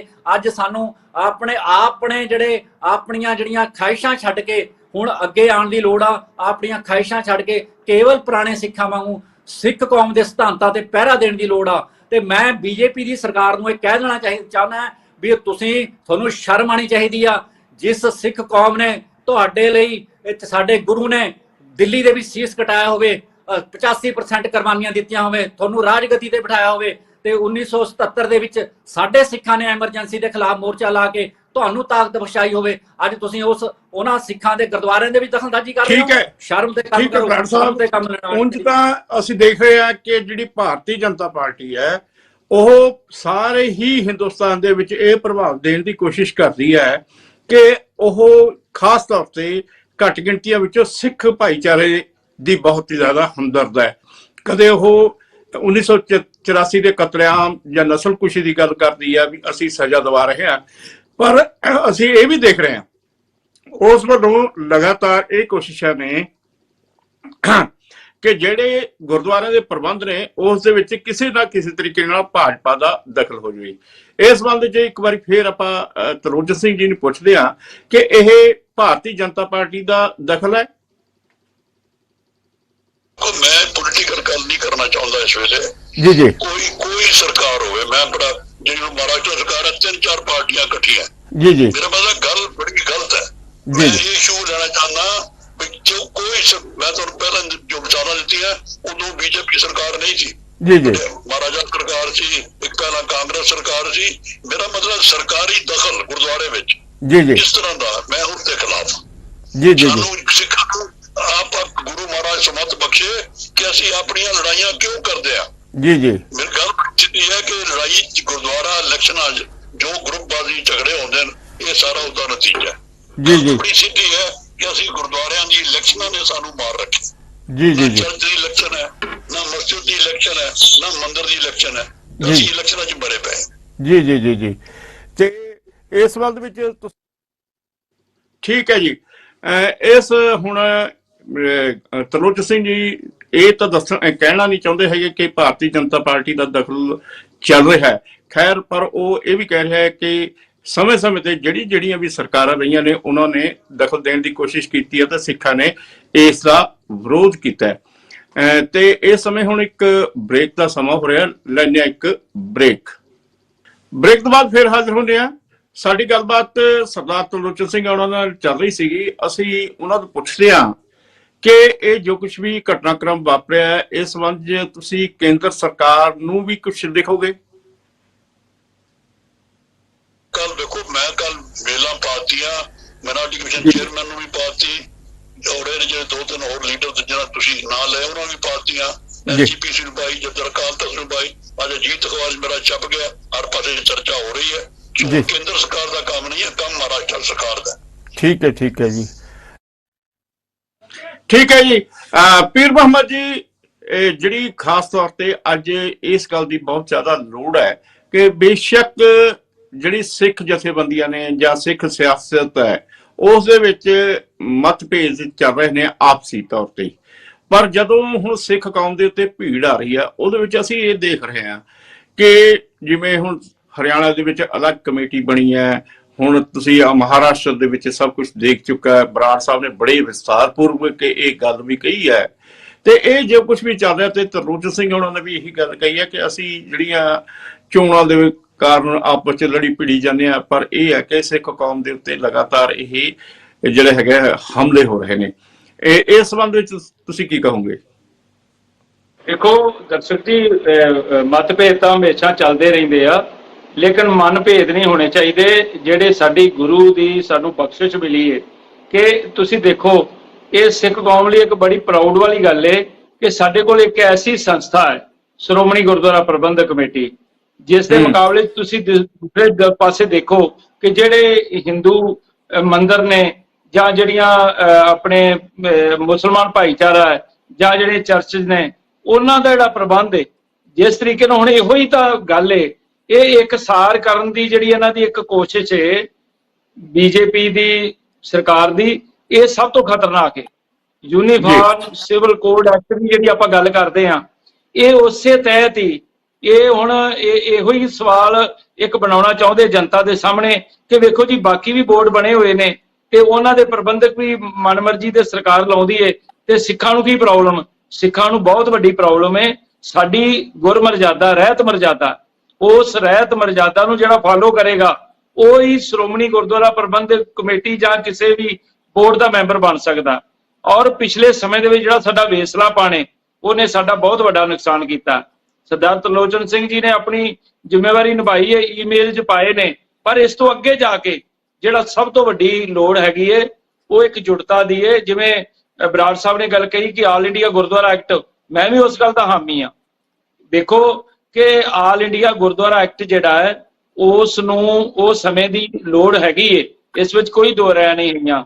ਸੋ ਇਹਦੇ ਵਿੱਚ ਜਿਹੜੇ ਸਿੱਖ ਆਪਣੀ ਨਿੱਜੀ ਮਜਬੂਰੀ ਕਰਕੇ ਜਾਂ ਇੰਡੀਵਿਜੂਅਲ ਅੱਜ ਫਾਰ ਦਾ ਟਾਈਮ ਕੋਈ ਫਾਇਦਾ ਲੈਣ ਵਾਸਤੇ ਜਿਸ ਤਰੀਕੇ ਦੇ ਨਾਲ ਹਕੂਮਤ ਦੇ ਨਾਲ ਰਲ ਕੇ ਕੋਈ ਇਹੋ ਜਿਹੀ ਕੋਸ਼ਿਸ਼ ਕਰਦੇ ਆ, ਉਹਨਾਂ ਨੂੰ ਵੀ ਸੋਚਣਾ ਚਾਹੀਦਾ। ਇਤਿਹਾਸ ਕਦੇ ਉਹਨਾਂ ਨੂੰ ਮਾਫ ਨਹੀਂ ਕਰੇਗਾ, ਕਿਉਂਕਿ ਪਿਛਲੇ ਸਮੇਂ ਦੇ ਵਿੱਚ ਜਿਨ੍ਹਾਂ ਨੇ ਵੀ ਗਲਤੀਆਂ ਕੀਤੀਆਂ, ਜਿੰਨੀ ਵੀ ਗਲਤੀ ਕਿਸੇ ਨੇ ਕੀਤੀ ਹੈ ਉਸ ਦਾ, ਜੇ ਕਿਸੇ ਨੇ ਚੰਗਾ ਕਾਰਜ ਕੀਤਾ ਤਾਂ ਉਹਦਾ ਅੱਖਰ ਇਤਿਹਾਸ ਦੇ ਸੁਨਹਿਰੀ ਅੱਖਰਾਂ ਦੇ ਵਿੱਚ ਨਾਮ ਲਿਖਿਆ ਗਿਆ। ਜਿਸ ਕਿਸੇ ਨੇ ਗਦਾਰੀ ਕੀਤੀ ਹੈ ਤਾਂ ਉਹਦਾ ਨਾਮ ਕਾਲੇ ਅੱਖਰਾਂ ਨਾਲ ਲਿਖਿਆ ਗਿਆ। ਸੋ ਮੌਜੂਦਾ ਸਮੇਂ ਦੇ ਵਿੱਚ ਜਿਹੜੀ ਸਾਡੀ ਸ਼੍ਰੋਮਣੀ ਗੁਰਦੁਆਰਾ ਪ੍ਰਬੰਧਕ ਕਮੇਟੀ ਹੈ, ਸ਼੍ਰੋਮਣੀ ਅਕਾਲੀ ਦਲ ਸਾਡੀ ਰੀਜਨਲ ਪਾਰਟੀ ਹੈ, ਇਹ ਜਿਹੜੀ ਖੇਤਰੀ ਪਾਰਟੀ ਹੈ, ਇਹਨੂੰ ਵੀ ਮਜ਼ਬੂਤ ਕਰਨ ਲਈ ਸਾਨੂੰ ਜਿਹੜੇ ਵਿਦਵਾਨ ਪੁਰਸ਼ ਨੇ ਉਹਨਾਂ ਨੂੰ ਅੱਗੇ ਆਉਣਾ ਪਵੇਗਾ, ਇੱਕ ਜੁੜਤਾ ਦਿਖਾਉਣੀ ਪਵੇਗੀ। ਔਰ ਇਸ ਦੇ ਉੱਤੇ ਇੱਕ ਦੋ ਦਿਨਾਂ ਦੇ ਵਿੱਚ ਸਾਡੀ ਸ਼੍ਰੋਮਣੀ ਅਕਾਲੀ ਦਲ ਦੀ ਕੋਰ ਕਮੇਟੀ ਦੀ ਮੀਟਿੰਗ ਵੀ ਬੁਲਾ ਰਹੇ ਨੇ ਸਰਦਾਰ ਸੁਖਬੀਰ ਸਿੰਘ ਜੀ ਬਾਦਲ। ਤੇ ਮੈਂ ਇਹ ਗੱਲ ਕਹਿਣੀ ਚਾਹਾਂਗਾ ਕਿ ਇਹ ਦੇਖੋ, ਇਹ ਮਸਲਾ ਜਿਹੜਾ ਹੈ ਇੱਥੇ ਰੁਕਣ ਵਾਲਾ ਨਹੀਂ ਹੈਗਾ। ਇਹ ਇੱਕ ਬਹੁਤ ਵੱਡੀ ਚੇਤਾਵਨੀ ਹੈ ਕਿ ਜਿਹੜਾ ਆਉਣ ਵਾਲੇ ਸਮੇਂ ਦੇ ਵਿੱਚ ਕਿਸੇ ਨਾ ਕਿਸੇ ਰੂਪ ਦੇ ਵਿੱਚ ਜਿਹੜੇ ਸਾਡੀਆਂ ਸਿੱਖ ਸੰਸਥਾਵਾਂ ਨੇ ਉਹਨਾਂ ਦੇ ਉੱਤੇ ਸ਼੍ਰੋਮਣੀ ਗੁਰਦੁਆਰਾ ਪ੍ਰਬੰਧਕ ਕਮੇਟੀ ਤੋਂ ਲੈ ਕੇ ਦਿੱਲੀ ਗੁਰਦੁਆਰਾ ਮੈਨੇਜਮੈਂਟ ਕਮੇਟੀ ਦਾ ਤਾਂ ਮੈਂ ਜ਼ਿਕਰ ਕਰ ਹੀ ਦਿੱਤਾ, ਹਰਿਆਣਾ ਗੁਰਦੁਆਰਾ ਪ੍ਰਬੰਧਕ ਕਮੇਟੀ ਦਾ ਵੀ ਜ਼ਿਕਰ ਕਰ ਦਿੱਤਾ, ਹੁਣ ਬਚੀ ਹੈ ਸ਼੍ਰੋਮਣੀ ਗੁਰਦੁਆਰਾ ਪ੍ਰਬੰਧਕ ਕਮੇਟੀ। ਔਰ ਜਿਸ ਤਰੀਕੇ ਦੇ ਨਾਲ ਆਮ ਆਦਮੀ ਪਾਰਟੀ ਨੇ ਉੱਥੇ ਯੂਨੀਅਨ ਬਣਾਉਣ ਦੀ ਕੋਸ਼ਿਸ਼ ਕੀਤੀ ਹੈ, ਉਹ ਵੀ ਆਪਣੇ ਆਪ ਦੇ ਵਿੱਚ ਇੱਕ ਤੁਸੀਂ ਦੇਖੋ ਬਹੁਤ ਵੱਡੀ ਇੱਕ ਚਾਲ ਹੈ ਕਿ ਕਦੇ ਵੀ ਸ਼੍ਰੋਮਣੀ ਗੁਰਦੁਆਰਾ ਪ੍ਰਬੰਧਕ ਕਮੇਟੀ ਦੇ ਇਤਿਹਾਸ ਵਿੱਚ ਇਹ ਪਹਿਲੀ ਵਾਰ ਹੋਇਆ ਕਿ ਉੱਥੇ ਜਿਹੜੇ ਮੁਲਾਜ਼ਮ ਯੂਨੀਅਨ ਬਣੇ। ਇਹ ਕੋਈ ਮੰਗਾਂ ਵਾਲਾ ਮਸਲਾ ਤਾਂ ਹੈ ਨਹੀਂਗਾ, ਇਹ ਤਾਂ ਗੁਰੂ ਘਰ ਦੇ ਵਿੱਚ ਸੇਵਾ ਕਰਨ ਵਾਲੇ ਜਿਹੜੇ ਲੋਕ ਨੇ ਉਹਨਾਂ ਨੂੰ ਜੇ ਪ੍ਰਬੰਧਕ ਦੇ ਤੌਰ ਦੇ ਉੱਤੇ ਜ਼ਿੰਮੇਵਾਰੀਆਂ ਮਿਲੀਆਂ ਨੇ ਤੇ ਉਹਨਾਂ ਨੂੰ ਤਨਖਾਹਾਂ ਵੀ ਦਿੱਤੀਆਂ ਜਾਂਦੀਆਂ, ਉਹਨਾਂ ਨੂੰ ਭੱਤੇ ਵੀ ਦਿੱਤੇ ਜਾਂਦੇ ਆ, ਉਹਨਾਂ ਦੇ ਪਰਿਵਾਰਾਂ ਦੀ ਸੇਵਾ ਸੰਭਾਲ, ਐਜੂਕੇਸ਼ਨ, ਹੈਲਥ ਸਭ ਕੁਝ ਪ੍ਰਬੰਧ ਸ਼੍ਰੋਮਣੀ ਗੁਰਦੁਆਰਾ ਪ੍ਰਬੰਧਕ ਕਮੇਟੀ ਕਰਦੀ ਹੈ। ਤੇ ਫਿਰ ਵੀ ਜੇ ਕੋਈ ਯੂਨੀਅਨ ਬਣਾਉਂਦਾ ਤੇ ਆਪਣੇ ਆਪ ਦੇ ਵਿੱਚ ਇਸ ਦੇ ਪਿੱਛੇ ਜਿਹੜੀ ਇੱਕ ਬਹੁਤ ਵੱਡੀ ਸਾਜ਼ਿਸ਼ ਹੈ ਜਿਹੜੀ ਕਿ ਅੱਜ ਹੁਣ ਨੰਗੀ ਹੋ ਗਈ ਕਿ ਇਹ ਇਕੱਲਾ ਏਕਨਾਥ ਸ਼ਿੰਦੇ ਦੀ ਗੱਲ ਨਹੀਂ ਹੈਗੀ, ਇਹਦੇ ਪਿੱਛੇ ਜਿਹੜੀ ਕੇਂਦਰ ਦੀ ਸਰਕਾਰ ਹੈ ਕਿਸੇ ਨਾ ਕਿਸੇ ਰੂਪ ਦੇ ਵਿੱਚ ਉਹਨਾਂ ਦਾ ਲੁਕਮਾ ਏਜੰਡਾ ਹੌਲੀ ਹੌਲੀ ਬਾਹਰ ਆ ਰਿਹਾ। ਸੋ ਮੈਂ ਤਾਂ ਸਮੁੱਚੀ ਸਿੱਖ ਕੌਮ ਨੂੰ ਅਪੀਲ ਕਰਾਂਗਾ ਕਿ ਸਾਨੂੰ ਆਪਸੀ ਮਤਭੇਦ ਪਾਸੇ ਰੱਖ ਕੇ, ਠੀਕ ਹੈ ਸਾਡੇ ਨਾਲ ਕੋਈ ਨਾਰਾਜ਼ਗੀ ਹੋ ਸਕਦੀ ਹੈ, ਸ਼੍ਰੋਮਣੀ ਗੁਰਦੁਆਰਾ ਪ੍ਰਬੰਧਕ ਕਮੇਟੀ ਨਾਲ ਨਾਰਾਜ਼ਗੀ ਹੋ ਸਕਦੀ ਹੈ, ਸ਼੍ਰੋਮਣੀ ਅਕਾਲੀ ਦਲ ਨਾਲ ਨਾਰਾਜ਼ਗੀ ਹੋ ਸਕਦੀ ਹੈ, ਪਰ ਜਿਹੜੀਆਂ ਸਾਡੀਆਂ ਸੰਸਥਾਵਾਂ ਨੇ ਇਹਨਾਂ ਸੰਸਥਾਵਾਂ ਦੇ ਵਿੱਚ ਬੰਦੇ ਆਉਂਦੇ ਜਾਂਦੇ ਰਹਿੰਦੇ ਨੇ, ਲੇਕਿਨ ਜਿਹੜਾ ਇਤਿਹਾਸ ਹੈ ਉਹ ਹਮੇਸ਼ਾ ਜਿੰਦਾ ਰਹਿੰਦਾ। ਸੋ ਇਤਿਹਾਸ ਦੇ ਪੰਨਿਆਂ ਨੂੰ ਪੜ੍ਹਨ ਦੀ ਲੋੜ ਹੈ। ਅਸੀਂ ਗੁਰਦੁਆਰਾ ਸੁਧਾਰ ਲਹਿਰ ਤੋਂ ਲੈ ਕੇ ਗੁਰਦੁਆਰਿਆਂ ਦੀ ਆਜ਼ਾਦੀ ਲਈ ਔਰ ਜਿਹੜਾ ਚਾਬੀਆਂ ਦਾ ਮੋਰਚਾ ਲਾਇਆ ਬਾਬਾ ਖੜਕ ਸਿੰਘ ਜੀ ਨੇ, ਉਸ ਵੇਲੇ ਦੀ ਹਕੂਮਤ ਨੂੰ ਜਿਹੜਾ ਹੈ ਮਜਬੂਰ ਕਰ ਦਿੱਤਾ ਚਾਬੀਆਂ ਵਾਪਸ ਕਰਨ ਵਾਸਤੇ। ਤੇ ਕੀ ਅੱਜ ਅਸੀਂ ਗਏ ਗੁਜ਼ਰੇ ਆ? ਸਾਨੂੰ ਅੱਜ ਵੀ ਇਕਜੁੱਟ ਹੋ ਕੇ ਲੜਾਈ ਲੜਨੀ ਪਵੇਗੀ। ਔਰ ਉੱਥੇ ਵੀ ਮੈਂ ਹਜੂਰ ਸਾਹਿਬ ਦੇ ਜਿੰਨੇ ਵੀ ਪ੍ਰਬੰਧਕ ਹੈਗੇ ਨੇ, ਬਾਬਾ ਕੁਲਵੰਤ ਸਿੰਘ ਜੀ ਤੋਂ ਲੈ ਕੇ ਬਾਬਾ ਬਲਵਿੰਦਰ ਸਿੰਘ ਜਾਂ ਜਿਹੜੇ ਉਹਨਾਂ ਦੇ ਜਿੰਨੇ ਵੀ ਉੱਥੇ ਜਿਹੜੇ ਅਲੱਗ-ਅਲੱਗ ਸਮੇਂ ਦੇ ਵਿੱਚ ਹਜੂਰ ਸਾਹਿਬ ਬੋਰਡ ਦੇ ਪ੍ਰਬੰਧਕ ਰਹੇ ਨੇ, ਖਾਸ ਕਰਕੇ ਪਸਰੀਚਾ ਸਾਹਿਬ ਨੂੰ ਮੈਂ ਕਹਾਂਗਾ ਕਿ ਉਹਨਾਂ ਨੂੰ ਹਥਿਆਰ ਨਹੀਂ ਸੁੱਟਣੇ ਚਾਹੀਦੇ। ਉਹਨਾਂ ਨੂੰ ਇਸ ਦੇ ਲਈ ਕਾਨੂੰਨੀ ਪੱਧਰ ਦੇ ਉੱਤੇ ਵੀ ਔਰ ਸਾਰੇ ਇਕਜੁੱਟਤਾ ਦੇ ਨਾਲ ਜਿਹੜੇ ਆਪਾਂ ਨੂੰ ਕਦਮ ਚੁੱਕਣ ਦੀ ਲੋੜ ਹੈਗੀ ਏ। ਤੇ ਇਸ ਦੇ ਉੱਤੇ ਮੈਂ ਵਿਦਵਾਨਾਂ ਨੂੰ ਵੀ ਕਹਾਂਗਾ ਕਿ ਉਹ ਇਕਜੁੱਟ ਹੋਣ ਤੇ ਕੋਈ ਸੈਮੀਨਾਰ ਜ਼ਰੂਰ ਬੁਲਾਉਣ। ਠੀਕ ਹੈ, ਠੀਕ ਹੈ।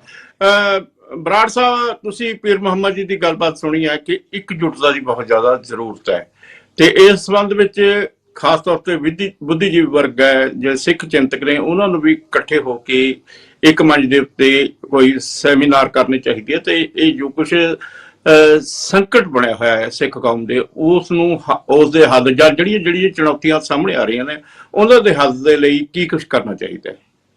ਬਿਲਕੁਲ, ਪੀਰ ਮੁਹੰਮਦ ਸਾਹਿਬ ਦਾ ਜਿਹੜਾ ਸੁਝਾਅ ਆ ਉਹ ਕਾਬਲੇ ਗੌਰ ਆ ਤੇ ਸ਼੍ਰੋਮਣੀ ਗੁਰਦੁਆਰਾ ਪ੍ਰਬੰਧਕ ਕਮੇਟੀ ਨੂੰ ਪਹਿਲ ਕਦਮੀ ਕਰਦੇ ਹੋਏ ਸਾਰਿਆਂ ਨੂੰ ਸੱਦਾ ਦੇ ਦੇਣਾ ਚਾਹੀਦਾ ਹੈ ਜਦੋਂ ਬੰਦੀ ਸਿੰਘਾਂ ਬਾਰੇ ਦੇਖ ਸਕਦੇ ਹਾਂ, ਤੇ ਹੁਣ ਤਾਂ ਬਹੁਤ ਅਹਿਮ ਹੋ ਗਿਆ, ਕਿਉਂਕਿ ਹੁਣ ਇਹ ਸਾਡੀ ਹੋਂਦ ਦੀ ਲੜਾਈ ਆ, ਸਿੱਖ ਸਿਧਾਂਤਾਂ ਦੀ ਲੜਾਈ ਆ। ਇਹ ਤੋਂ ਸਾਨੂੰ ਅਵੇਸਲਾ ਹੋ ਕੇ ਹੁਣ ਸਰਨਾ ਨਹੀਂ। ਜੇਕਰ ਅਸੀਂ ਜਿਵੇਂ ਪੀਰ ਮੁਹੰਮਦ ਸਾਹਿਬ ਨੇ ਗੱਲ ਕਰੀ ਆ, ਯੂਨੀਫਾਰਮ ਸਿਵਲ ਕੋਡ ਦੀ ਗੱਲ ਆ, ਯੂਨੀਫਾਰਮ ਸਿਵਲ ਕੋਡ ਦਾ ਜਿਹੜਾ ਇਹ ਨਕਸ਼ਾ ਹੈ, ਇਹ ਵੀ ਹਿੰਦੂ ਰਾਸ਼ਟਰ ਦੀ ਜਿਹੜੀ ਇਹਨਾਂ ਦੀ ਤਜਵੀਜ਼ ਆ, ਜਿਹੜਾ ਨਾਗਪੁਰ ਤੋਂ ਚੱਲਦਾ, ਨਾਗਪੁਰ ਤੋਂ ਸੇਧ ਲੈ ਕੇ ਚੱਲਦਾ ਹੈ, ਇਹ ਉਹਦਾ ਇੱਕ ਹਿੱਸਾ ਹੈ, ਜਿਹਦੇ ਤਹਿਤ ਇਹ ਸਾਰੀਆਂ ਘੱਟ ਗਿਣਤੀ ਕੌਮਾਂ ਨੂੰ ਆਪਣੇ ਅੰਦਰ ਜਜ਼ਬ ਕਰਨਾ ਚਾਹੁੰਦੇ ਆ। ਪਹਿਲਾਂ ਵੀ ਸੰਵਿਧਾਨ ਦੇ ਵਿੱਚ ਜਿਹੜਾ ਸੰਵਿਧਾਨ ਦਾ ਜਿਹੜਾ ਆਰਟੀਕਲ 25(20) ਆ, ਉਹਦੇ 'ਚ ਇਹ ਸਾਨੂੰ ਅੱਜ ਤੱਕ ਸਾਨੂੰ ਸਿੱਖ ਇੱਕ ਵੱਖਰੀ ਕੌਮ ਨਹੀਂ ਦੱਸ ਸਕੇ, ਸਾਨੂੰ ਉੱਥੇ ਵੀ ਇੱਕ ਹਿੰਦੂਆਂ ਦਾ ਇੱਕ ਹਿੱਸਾ ਦੱਸਦੇ ਆ। ਤੇ ਉਹੀ ਜਿਹੜੀ ਪਲੈਨਿੰਗ ਦੇ ਤਹਿਤ ਇਹ ਆਪਣੇ ਅੰਦਰ ਜਜ਼ਬ ਕਰਨ ਦੇ ਲਈ ਜੋ ਇਹਨਾਂ ਦਾ ਮੁੱਢਲਾ ਏਜੰਡਾ ਹੈ, ਇਹ ਉਹਦਾ ਇੱਕ ਰਾਹ ਹੈ। ਔਰ ਜੇ ਇਹ ਆਪਾਂ ਕਹਿੰਦੇ ਆ, ਮੈਂ ਇਸ ਗੱਲ ਨਾਲ ਬਿਲਕੁਲ ਵੀ ਸਰਦਾਰ ਤਰਲੋਚਨ ਸਿੰਘ ਨਾਲ ਸਹਿਮਤ ਨਹੀਂ ਵੀ ਇਹ ਕੇਵਲ ਸਟੇਟ ਦਾ ਜਿਹੜਾ ਉਹ ਮੁੱਦਾ ਹੈ। ਇਹ ਕੇਂਦਰ ਜਿਹੜਾ ਸਟੇਟ ਦੀ ਸਰਕਾਰ ਆ, ਉਹਨੂੰ ਹੋਂਦ ਦੇ ਵਿੱਚ ਲਿਆਉਣ ਵਾਲਾ ਹੀ ਕੇਂਦਰ ਆ। ਕੇਂਦਰ ਦੇ ਇਸ਼ਾਰੇ ਤੋਂ ਬਗੈਰ ਉਹਨੇ ਪੱਤਾ ਨਹੀਂ ਹਿਲਦਾ, ਇਹ ਸਾਰੇ ਹੀ ਜਾਣਦੇ ਆ ਤੇ ਸਾਰਿਆਂ ਨੂੰ ਪਤਾ ਹੈ। ਉਹ ਹੋ ਸਕਦਾ ਹੈ ਉਹ ਕਿਸੇ ਗੱਲ ਕਰਕੇ ਚੁੱਪ ਰਹਿੰਦੇ ਹੋਣ, ਪਰ ਅਸਲ ਦੇ ਵਿੱਚ ਕਹਾਣੀ ਇਹ ਆ, ਕੇਂਦਰ ਦੇ ਇਸ਼ਾਰੇ ਤੋਂ ਬਗੈਰ ਸੰਭਵ ਹੈ ਹੀ ਨਹੀਂ। ਕੇਂਦਰ ਜਿਸ ਤਰੀਕੇ ਨਾਲ ਪੰਜਾਬ ਦੇ ਵਿੱਚ ਵੀ ਅਕਾਲੀ ਦਲਾਂ ਨੂੰ ਤੋੜਨ ਦੀ ਕੋਸ਼ਿਸ਼ ਕਰ ਰਿਹਾ ਹੈ, ਅਕਾਲੀ ਦਲਾਂ ਨੂੰ ਖੇਰੂ ਕਰਨ ਦੀ ਕੋਸ਼ਿਸ਼ ਕਰ ਰਿਹਾ ਹੈ, ਉਹ ਉਸੇ ਨੀਤੀ ਦਾ ਨਤੀਜਾ ਹੈ। ਇਹ ਵੀ ਅਕਾਲੀ ਦਲ ਦੇ ਆਗੂਆਂ ਨੂੰ ਸਮਝ ਲੈਣਾ ਚਾਹੀਦਾ ਹੈ ਵੀ ਇੱਕ ਨਾ ਇੱਕ ਦਿਨ ਆਪਣੇ ਮੂਲ ਨਾਲ ਜੁੜ ਕੇ ਹੀ ਅੱਗੇ ਪ੍ਰਾਪਤੀ ਹੋ ਸਕਦੀ ਹੈ, ਮੂਲ ਤੋਂ ਪਰਾਂ ਜਾ ਕੇ ਕੋਈ ਪ੍ਰਾਪਤੀ ਨਹੀਂ ਹੋਣੀ। ਤੇ ਮੈਂ ਜਿਹੜੀ ਆ ਸਰਕਾਰਾਂ ਉਹਨਾਂ ਨੂੰ ਦੱਸ ਦੇਣਾ ਚਾਹੁੰਦਾ ਵੀ ਮੁਗਲਾਂ ਦੇ ਸਮੇਂ ਵੀ ਅਕਬਰ ਨੇ ਕਦੇ ਕੋਸ਼ਿਸ਼ ਨਹੀਂ ਕੀਤੀ। ਅਕਬਰ ਵੀ ਗੁਰੂ ਪਾਤਸ਼ਾਹ ਦੇ ਦਰਬਾਰ ਦੇ ਵਿੱਚ ਆਇਆ, ਲੰਗਰ ਛਕਿਆ, ਮਦਦ ਦੀ ਉਹਨੇ ਕਿਹਾ, ਪਰ ਉਹਨੇ ਗੁਰੂ ਸਾਹਿਬ ਨੇ ਨਾ ਉਹਦੀ ਮਦਦ ਲਈ ਤੇ ਨਾ ਉਹਨੇ ਕਦੇ ਵੀ ਗੁਰੂ ਘਰ ਦੇ ਵਿੱਚ ਜਿਹੜੀ ਦਖਲਅੰਦਾਜ਼ੀ ਕੀਤੀ। ਈਵਨ ਕਿ ਔਰੰਗਜ਼ੇਬ ਦੇ ਨਾਲ ਵੀ ਜਿਹੜਾ ਸਿੱਖਾਂ ਦਾ ਜਿਹੜਾ ਉਹ ਸੀਗਾ, ਉਹ ਵੀ ਇੱਕੋ ਸੀਗਾ, ਕਿਉਂਕਿ ਜ਼ੁਲਮ ਦੇ ਖਿਲਾਫ ਜਦੋਂ ਕਸ਼ਮੀਰੀ ਪੰਡਤਾਂ ਨੂੰ ਜਨੇਊ ਪਹਿਨਣ ਤੋਂ ਜਨੇਊ ਲਾ ਕੇ ਮੁਸਲਮਾਨ ਬਣਾਉਣ ਦੀ ਸਾਜ਼ਿਸ਼ਾਂ ਹੋਰ ਕਰ ਰਹੇ ਸੀਗੇ, ਤਾਂ ਉਸ ਸਮੇਂ ਗੁਰੂ ਗੋਬਿੰਦ ਸਿੰਘ ਪਾਤਸ਼ਾਹ ਨੇ ਗੁਰੂ ਤੇਗ ਬਹਾਦਰ ਸਾਹਿਬ ਨੂੰ ਉਸ ਜ਼ੁਲਮ ਦਾ ਮੁਕਾਬਲਾ ਕਰਨ ਦੇ ਲਈ ਸੀਸ ਦੇਣ ਲਈ ਤੋਰਿਆ ਸੀਗਾ। ਇਹਨਾਂ ਨੂੰ ਸਾਡਾ ਇਤਿਹਾਸ ਯਾਦ ਰੱਖਣਾ ਚਾਹੀਦਾ ਹੈ। ਜਦੋਂ ਅਸੀਂ ਗੈਰਾਂ ਲਈ ਸੀਸ ਦੇ ਸਕਦੇ ਹਾਂ ਤਾਂ ਸਿੱਖ ਕੌਮ ਆਪਣੇ ਲਈ ਸੀਸ ਦੇਣ ਤੋਂ ਕਦੇ ਪਿੱਛੇ ਨਹੀਂ ਹਟਦੀ। ਇਹ ਇਹਨਾਂ ਨੂੰ ਇਤਿਹਾਸ ਦਾ ਪਤਾ ਹੈ ਤੇ ਇਹਨਾਂ ਨੂੰ ਇਸ ਕਰਕੇ ਕਦੇ ਵੀ ਇਹ ਵੀ ਗੱਲ ਸੋਚਣੀ ਚਾਹੀਦੀ ਆ ਕਿ ਕਦੇ ਕਿਸੇ ਮੱਠ ਦੇ ਕਿਸੇ ਮੰਦਿਰ ਦਾ, ਜਿਵੇਂ ਦੱਖਣ ਦੇ ਮੰਦਿਰ ਆ, ਉਹਨਾਂ ਦਾ ਹੈੱਡ ਤੁਸੀਂ ਕਿਸੇ ਸਿੱਖ ਨੂੰ ਲਾ ਦੋਗੇ ਜਾਂ ਤੁਸੀਂ ਕਿਸੇ ਮੁਸਲਮਾਨ ਨੂੰ ਮੰਨਣਾ ਸਵੀਕਾਰ ਕਰੋਗੇ। ਜੇ ਉੱਥੋਂ ਦੇ ਹਿੰਦੂ ਸਿੱਖ ਔਰ ਮੁਸਲਮਾਨ ਨੂੰ ਸਵੀਕਾਰ ਨਹੀਂ ਕਰਦੇ ਤਾਂ ਅਸੀਂ ਸਿੱਖ ਕਿਵੇਂ ਸਵੀਕਾਰ ਕਰ ਸਕਦੇ ਹਾਂ। ਇਹਨਾਂ ਨੂੰ ਮੁੱਢਲਾ ਅਸੂਲ ਸਮਝ ਲੈਣਾ ਚਾਹੀਦਾ ਹੈ। ਜਿਹੜਾ ਧਰਮ ਆ, ਸਾਡਾ ਸਿਧਾਂਤ, ਸਾਡਾ ਸਾਰਾ ਕੁਝ ਵੱਖਰਾ ਹੈ। ਸਾਡਾ ਬਾਣੀ ਤੇ ਬਾਣਾ, ਸਾਡਾ ਸਾਰਾ ਕੁਝ ਵੱਖਰਾ ਹੈ। ਸਾਡਾ ਗ੍ਰੰਥ ਵੱਖਰਾ, ਸਾਡਾ ਗੁਰੂ ਵੱਖਰਾ, ਸਾਡੇ ਸਿਧਾਂਤ ਵੱਖਰੇ ਆ। ਅਸੀਂ ਕਿਸੇ ਵੀ ਸਰਕਾਰਾਂ ਤੋਂ ਡਰ ਕੇ ਇਹ ਗੱਲਾਂ ਨਹੀਂ ਹੋਣ ਦੇਵਾਂਗੇ। ਤੇ ਇਸ ਲਈ ਸਾਰੀ ਸਿੱਖ ਕੌਮ, ਕੋਈ ਉਹਨਾਂ 'ਚ ਮਤਭੇਦ ਨਹੀਂ। ਸਿੱਖ ਮਿਸਲਾਂ ਬਹੁਤ ਸੀਗੀਆਂ। ਅਹਿਮਦ ਸ਼ਾਹ ਅਬਦਾਲੀ ਦੇ ਟਾਈਮ, ਨਾਦਰ ਸ਼ਾਹ ਦੇ ਟਾਈਮ ਜਦੋਂ ਹਮਲੇ ਹੁੰਦੇ ਸੀਗੇ ਤਾਂ ਸਾਰੇ ਸਿੱਖ ਇਕਜੁੱਟ ਹੋ ਕੇ ਮੁਕਾਬਲਾ ਕਰਦੇ ਸੀਗੇ। ਹੁਣ ਵੀ ਜਿਹੜੇ ਹਮਲਾਵਰ ਆ, ਜਿਹੜੇ ਪਹਿਲਾਂ ਆਂਦੇ ਸੀਗੇ ਉੱਥੋਂ ਅਫਗਾਨਿਸਤਾਨ ਵਾਲੇ ਪਾਸੇ ਤੋਂ, ਇਰਾਕ ਵਾਲੇ ਪਾਸੇ ਤੋਂ, ਹੁਣ ਜਿਹੜੇ ਹਮਲਾਵਰ ਦਿੱਲੀ ਵਾਲਾ ਸਾਡੇ ਤੇ ਹਮਲਾਵਰ ਹੋ ਰਹੇ ਆ, ਇਹਨਾਂ ਨੂੰ ਆਪਣੀ ਹਰਕਤਾਂ ਤੋਂ ਬਾਜ਼ ਆਉਣਾ ਚਾਹੀਦਾ ਹੈ। ਅਸੀਂ ਕਿਸੇ ਵੀ ਕੀਮਤ ਤੇ ਕਿਸੇ ਵੀ SGPC ਦੇ ਤੋੜ ਭੰਨ ਨੂੰ ਬਰਦਾਸ਼ਤ ਨਹੀਂ ਕਰਾਂਗੇ, ਚਾਹੇ ਉੱਥੇ ਦੀ ਹੋਵੇ ਚਾਹੇ ਇੱਥੇ ਦੀ ਹੋਵੇ। ਤੇ ਨਾ ਕਿਸੇ ਗੁਰੂ ਘਰ ਦੇ ਵਿੱਚ ਕਿਸੇ ਗੈਰ ਸਿੱਖ ਨੂੰ, ਕਿਸੇ ਹਿੰਦੂ ਨੂੰ, ਕਿਸੇ ਮੁਸਲਮਾਨ ਦੀ ਰਹਿਨਮਾਈ ਹੇਠ ਅਸੀਂ ਆਪਣੇ ਗੁਰੂ ਘਰ ਹਵਾਲੇ ਕਰਨ ਦੇਵਾਂਗੇ। ਇਹ ਕਦੇ ਨਾ ਹੋਇਆ ਤੇ ਨਾ ਹੋਵੇਗਾ, ਕਿਉਂਕਿ ਸਿੱਖ ਦਾ ਮੁੱਢਲਾ ਸਿਧਾਂਤ ਹੀ ਗੁਰੂ ਘਰ ਦੀ ਰਾਖੀ ਤੇ ਜਿਹੜਾ ਨਿਰਬਲ ਆ ਉਹਦੀ ਰਾਖੀ ਤੇ ਜ਼ਾਲਮ ਦਾ ਮੁਕਾਬਲਾ ਕਰਨ ਲਈ ਹੋਇਆ। ਤੇ ਇਹਨਾਂ ਨੂੰ ਸਮਝ ਲੈਣਾ ਚਾਹੀਦਾ ਹੈ ਕਿ ਕਿਸੇ ਵੀ ਤਰ੍ਹਾਂ ਨਾਲ ਸਿੱਖਾਂ ਦੇ ਮਾਮਲੇ 'ਚ ਦਖਲਅੰਦਾਜ਼ੀ ਕਰਨ ਤੋਂ ਗੁਰੇਜ਼ ਕਰਨਾ ਚਾਹੀਦਾ ਹੈ। ਤੇ ਕੋਸ਼ਿਸ਼ ਇਹਨਾਂ ਨੂੰ ਇਹ ਕਰਨੀ ਚਾਹੀਦੀ ਆ, ਜੇ ਸਿੱਖਾਂ ਪ੍ਰਤੀ ਵਾਕਈ ਹਮਦਰਦੀ ਆ ਤਾਂ ਟਾਈਟਲਰ ਜਿਹਦੀ ਅਗਾਊਂ ਜ਼ਮਾਨਤ ਦੇਤੀ, ਬੜੀ ਅਫਸੋਸ ਦੀ ਗੱਲ ਆ। ਕੇਂਦਰ ਸਰਕਾਰ ਚਾਹੁੰਦੀ ਤਾਂ ਉਹਨੂੰ, ਜਿੱਥੇ ਮੋਨੂ ਮਨਸਰ ਵਰਗੇ 2-2 ਕਤਲਾਂ 'ਚ ਬਾਹਰ ਤੁਰੇ ਫਿਰਦੇ ਆ, ਜਿੱਥੇ ਇੱਥੇ ਭੰਨ ਤੋੜ ਹੋ ਗਈ, ਹਰਿਆਣੇ ਦੇ ਵਿੱਚ ਭੰਨ ਤੋੜ, ਥਾਣੇ ਫੂਕੇ ਗਏ, ਉੱਥੇ ਮਵਾਦ 'ਚ ਫੂਕੇ ਗਏ, ਮਨੀਪੁਰ ਦੇ ਵਿੱਚ 3 ਮਹੀਨੇ ਤੋਂ ਇੰਨੇ ਗੈਂਗਰੇਪ, ਇੰਨਾ ਕੁਝ ਹੋ ਗਿਆ ਤੇ ਉਹ ਉੱਥੇ ਚੁੱਪ ਬੈਠੇ ਆ। ਤੇ ਇੱਥੇ ਜਿਹੜਾ ਟਾਈਟਲਰ ਆ, ਜਿਹਦੀਆਂ ਆਵਾਜ਼ਾਂ ਵੀ ਸਾਬਤ ਹੋ ਚੁੱਕੀਆਂ, ਜਿਹੜਾ ਕਹਿੰਦਾ 200 ਕਤਲ ਕਰਿਆ ਉਹਨੂੰ ਅਗਾਊਂ ਜ਼ਮਾਨਤ ਦੇ ਰਹੇ ਆ, ਤਾਂ ਸਾਨੂੰ ਇਨਸਾਫ ਦੀ ਕਿੱਥੋਂ ਆਸ ਆ। ਤੇ ਸਾਨੂੰ ਇਹਨਾਂ ਨੂੰ ਇਹ ਜਿਹੜੀ ਆ ਭਰਮ ਭੁਲੇਖਾ ਨਹੀਂ ਰੱਖਣਾ ਚਾਹੀਦਾ ਵੀ ਸਿੱਖ ਕੌਮ ਜਿਹੜੀ ਆ ਬਿਲਕੁਲ ਸਾਊ ਬੱਚਾ ਬਣ ਕੇ ਦੇਖੂਗੀ। ਸਿੱਖ ਕੌਮ ਨੂੰ ਖਤਮ ਕਰਨਾ ਇੰਨਾ ਸੌਖਾ ਨਹੀਂ। ਅੰਤਰਰਾਸ਼ਟਰੀ ਪੱਧਰ ਤੇ ਫੈਲੀ ਵੀ ਆ। ਅਸੀਂ 170 ਦੇਸ਼ਾਂ 'ਚ ਰਾਜ ਕਰਦੇ ਹਾਂ, ਇਸ ਕਰਕੇ ਇਹ ਗੱਲ ਦਿਮਾਗ 'ਚੋਂ ਕੱਢ ਦੇਣਾ। ਬਰਾੜ ਸਾਹਿਬ, ਪੀਰ ਮੁਹੰਮਦ ਜੀ, ਤੁਸੀਂ ਭਾਰਤੀ ਜਨਤਾ ਪਾਰਟੀ ਦੇ ਵਿੱਚ ਬਹੁਤ ਸਾਰੇ ਸਿੱਖ ਲੀਡਰ ਇਸ ਸਮੇਂ ਮੌਜੂਦ ਨੇ ਤੇ ਉਹਨਾਂ ਦੇ ਬੁਲਾਰੇ ਵੀ ਹੈਗੇ ਨੇ। ਉਹ ਸਾਡੀ ਡਿਬੇਟਾਂ ਦੇ ਵਿੱਚ ਵੀ ਆਉਂਦੇ ਨੇ, ਜਿਹੜੀਆਂ ਨੈਸ਼ਨਲ ਲੈਵਲ ਤੇ ਡਿਬੇਟ ਵੀ ਚੱਲਦੀ ਹੈ। ਤੇ ਉਹਨਾਂ ਜਿਹੜੇ ਸਿੱਖ ਲੀਡਰ ਨੇ, ਉਹਨਾਂ ਦੇ ਬੁਲਾਰੇ ਨੇ, ਉਹਨਾਂ ਨੇ ਹਾਲੇ ਤੱਕ ਇਸ ਸੰਬੰਧ ਵਿੱਚ ਕੋਈ ਦੋ ਸ਼ਬਦ ਤੱਕ ਨਹੀਂ ਕਹੇ ਹੈਗੇ ਜਿਹੜੇ ਇਹ ਮਹਾਰਾਸ਼ਟਰ ਸਰਕਾਰ ਨੇ ਜੋ ਕੁਝ ਵੀ ਇਹ ਕੀਤਾ, ਜਿਸ ਤਰੀਕੇ ਨਾਲ ਗੈਰ ਸਿੱਖ ਪ੍ਰਬੰਧਕ ਲਗਾਇਆ ਗਿਆ। ਦੇਖੋ, ਮੈਂ ਉਹੀ ਤਾਂ ਗੱਲ ਕਹਾਂਗਾ ਕਿ ਜਿਹੜੇ ਸਾਡੇ ਸਿੱਖ ਆਗੂ ਨੇ, ਜਿਨ੍ਹਾਂ ਨੇ ਥੋੜੀ ਕਿਸੇ ਦੀ ਥੋੜੀ, ਕਿਸੇ ਦੀ ਜ਼ਿਆਦਾ, ਕਿਸੇ ਦੀ ਕਿਸੇ ਰੂਪ ਵਿੱਚ ਜਿਹੜੀ ਸਾਂਝ ਹੈ, ਉਹ ਇੰਡੀਵਿਜੂਅਲ ਤੌਰ ਦੇ ਉੱਤੇ ਉਸ ਦਾ ਉਹ ਜਿਹੜਾ ਪ੍ਰਗਟਾਵਾ ਕਰ ਰਹੇ ਨੇ। ਉੱਥੇ ਕੌਮੀ ਜਜ਼ਬੇ ਦੀ ਜਿਹੜੀ ਭਾਵਨਾ ਹੈ ਕਿ ਜਦੋਂ ਸਾਡਾ ਕੌਮੀ ਜਜ਼ਬਾ ਸਾਹਮਣੇ ਆਵੇ, ਮੈਂ ਸਰਦਾਰ ਤਰਲੋਚਨ ਸਿੰਘ ਜੀ ਨੂੰ, ਜਿਵੇਂ ਬਰਾੜ ਸਾਹਿਬ ਨੇ ਕਿਹਾ ਹੈ ਕਿ ਇਹ ਗੱਲ ਨੂੰ ਉਹਨਾਂ ਨੂੰ ਵੀ ਕਰੈਕਟ ਕਰਨੀ ਚਾਹੀਦੀ ਹੈ ਕਿ ਕੇਂਦਰ ਦੀ ਸਰਕਾਰ ਤੋਂ ਬਿਨਾਂ ਕਿ ਦੱਸੋ ਉੱਥੋਂ ਦੀ ਜਿਹੜੀ ਹਰਿਆਣੇ ਆਪਣੇ ਮਹਾਰਾਸ਼ਟਰ ਦੀ ਸਰਕਾਰ ਹੈ, ਉਹ ਇਸ ਤਰ੍ਹਾਂ ਫੈਸਲਾ ਕੋਈ ਲੈ ਸਕਦੀ ਹੈ? ਬਿਲਕੁਲ ਨਹੀਂ ਲੈ ਸਕਦੀ। ਦੂਜੀ ਗੱਲ ਇਹ ਆ ਕਿ ਜਦੋਂ ਅਸੀਂ ਦੂਸਰੇ ਧਰਮਾਂ ਦੇ ਵਿੱਚ ਕੋਈ ਦਖਲਅੰਦਾਜ਼ੀ ਨਹੀਂ ਕਰਦੇ ਤੇ ਉਹ ਕਿਉਂ ਸਾਡੇ ਨਾਲ ਬਿਨਾਂ ਮਤਲਬ ਤੋਂ ਜਿਹੜੀ ਹਰ ਮਸਲੇ ਦੇ ਵਿੱਚ ਟੰਗ ਅੜਾਉਂਦੇ ਨੇ? ਇਹ ਉਹਨਾਂ ਨੂੰ ਸ਼ੋਭਾ ਨਹੀਂ ਦਿੰਦਾ। ਸੋ ਮੋਦੀ ਸਾਹਿਬ ਨੂੰ, ਅਮਿਤ ਸ਼ਾਹ ਜੀ ਨੂੰ ਔਰ ਉਹਨਾਂ ਦੀ ਸਮੁੱਚੀ ਟੀਮ ਨੂੰ ਸਿੱਖ ਕੌਮ ਦੇ ਜਿਹੜੀਆਂ ਸਾਡੇ ਬੰਦੀ ਸਿੰਘਾਂ ਦੀ ਰਿਹਾਈ ਦਾ ਮਸਲਾ ਉਹਦੇ ਵੱਲ ਧਿਆਨ ਨਹੀਂ ਦਿੰਦੇ। ਆਨੰਦ ਮਹਿਰ ਐਕਟ ਦਾ ਮਸਲਾ ਉਹ ਜਿਉਂ ਦਾ ਤਿਉਂ ਕਿਤੇ ਲਾਗੂ ਹੈ, ਕਿਤੇ ਨਹੀਂ ਲਾਗੂ। ਔਰ ਹੁਣ ਯੂਨੀਫਾਰਮ ਸਿਵਲ ਕੋਡ ਦੀ ਜਿਹੜੀ ਗੱਲ ਚੱਲ ਗਈ ਹੈ, ਉਹਦੇ ਤੇ ਵੀ ਅਸੀਂ ਉਹਦਾ ਵਿਰੋਧ ਕੀਤਾ ਔਰ ਕੋਈ ਸਾਨੂੰ ਡਰਾਫਟ ਨਹੀਂ ਉਹਦੇ ਬਾਰੇ ਦਿੱਤਾ ਗਿਆ, ਕੁਝ ਨਹੀਂ ਕੀਤਾ ਗਿਆ।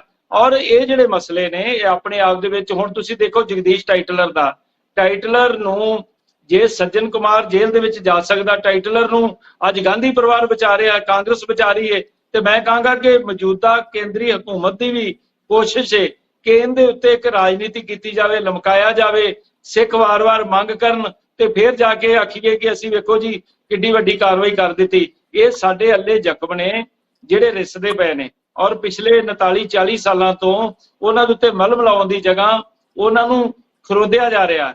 ਇਹੋ ਜਿਹੀਆਂ ਜਿਹੜੀਆਂ ਕਾਰਵਾਈਆਂ ਨੇ, ਇਸੇ ਕਰਕੇ ਤਾਂ ਮੈਂ ਕਹਿ ਰਿਹਾ ਕਿ ਤੁਸੀਂ ਦੇਖੋ ਆਪਣੀ ਜ਼ਿੰਦਗੀ ਦਾ ਬਹੁਤ ਵੱਡਾ ਹਿੱਸਾ, ਜਿਵੇਂ ਸਰਦਾਰ ਤਰਲੋਚਨ ਸਿੰਘ ਤੋਂ ਲੈ ਕੇ ਜਿੰਨੇ ਵੀ ਸਾਡੇ ਡਾਕਟਰ ਜਸਪਾਲ ਸਿੰਘ ਜਾਂ ਜਿਹੜੇ ਇੱਥੇ ਵਿਦਵਾਨ ਬੈਠੇ ਨੇ, ਗੁਰਦਰਸ਼ਨ ਸਿੰਘ ਜੀ ਢਿੱਲੋਂ ਨੇ, ਗੁਰਤੇਜ ਸਿੰਘ ਜੀ IAS ਨੇ ਔਰ ਉਪਜੀਤ ਸਿੰਘ ਬਰਾੜ ਜੀ ਬੈਠੇ ਨੇ ਆਪਣੇ ਨਾਲ, ਇੱਧਰ ਡਾਕਟਰ ਬਲਕਾਰ ਸਿੰਘ ਨੇ, ਡਾਕਟਰ ਕੇਰ ਸਿੰਘ ਨੇ, ਜਿਹੜੇ ਇਹ ਵਿਦਵਾਨ ਨੇ ਇਹ ਇੱਕ ਸੁਰਤਾ ਕਿਉਂ ਨਹੀਂ ਦਿਖਾਉਂਦੇ? ਇਹ ਸਾਨੂੰ ਕਹਿੰਦੇ ਨੇ ਜੀ ਤੁਸੀਂ ਅਲੱਗ-ਅਲੱਗ ਹੋ, ਲੇਕਿਨ ਇਹ ਕਿਉਂ ਨਹੀਂ ਇਕੱਠੇ ਹੋ ਕੇ ਕੌਮ ਦਾ ਇੱਕ ਮਸਲਾ ਜਿਹੜਾ ਹੈ ਉਹਦੇ ਵਿੱਚ ਇਹ ਅੱਗੇ ਆ ਕੇ ਕੋਈ ਇਹੋ ਜਿਹਾ ਸੈਮੀਨਾਰ ਕਰਨ, ਮਤਾ ਪਾਸ ਕਰਨ ਤੇ ਉਹ ਆਪਣੇ ਆਪ ਹੀ ਉਹ ਡਿਕਟੇਟ ਹੋਵੇਗਾ। ਅਕਾਲ ਤਖਤ ਸਾਹਿਬ ਦੀ ਸਰਪ੍ਰਸਤੀ ਹੇਠ, ਉਹਨਾਂ ਦੀ ਛਤਰ ਛਾਇਆ ਹੇਠ ਜੇ ਆਪਾਂ ਕੋਈ ਇਹੋ ਜਿਹੀ ਕਾਰਵਾਈ ਕਰਾਂਗੇ ਤੇ ਕੇਂਦਰ ਸਰਕਾਰ ਤੇ ਵੀ ਉਹਦਾ ਅਸਰ ਜਾਏਗਾ। ਠੀਕ ਹੈ ਪੀਰ ਮੁਹੰਮਦ ਜੀ, ਗੱਲ ਇਹ ਹੈ ਕਿ ਇਹ ਜੋ ਕੁਝ ਵੀ ਹੋਇਆ, ਉਹ ਕਹਿੰਦੇ ਹੁੰਦੇ ਆ ਅਸੀਂ ਸਹੇ ਤੋਂ ਨਹੀਂ ਡਰਦੇ, ਇੱਕ ਪਹੇ ਤੋਂ ਡਰਦੇ ਆ।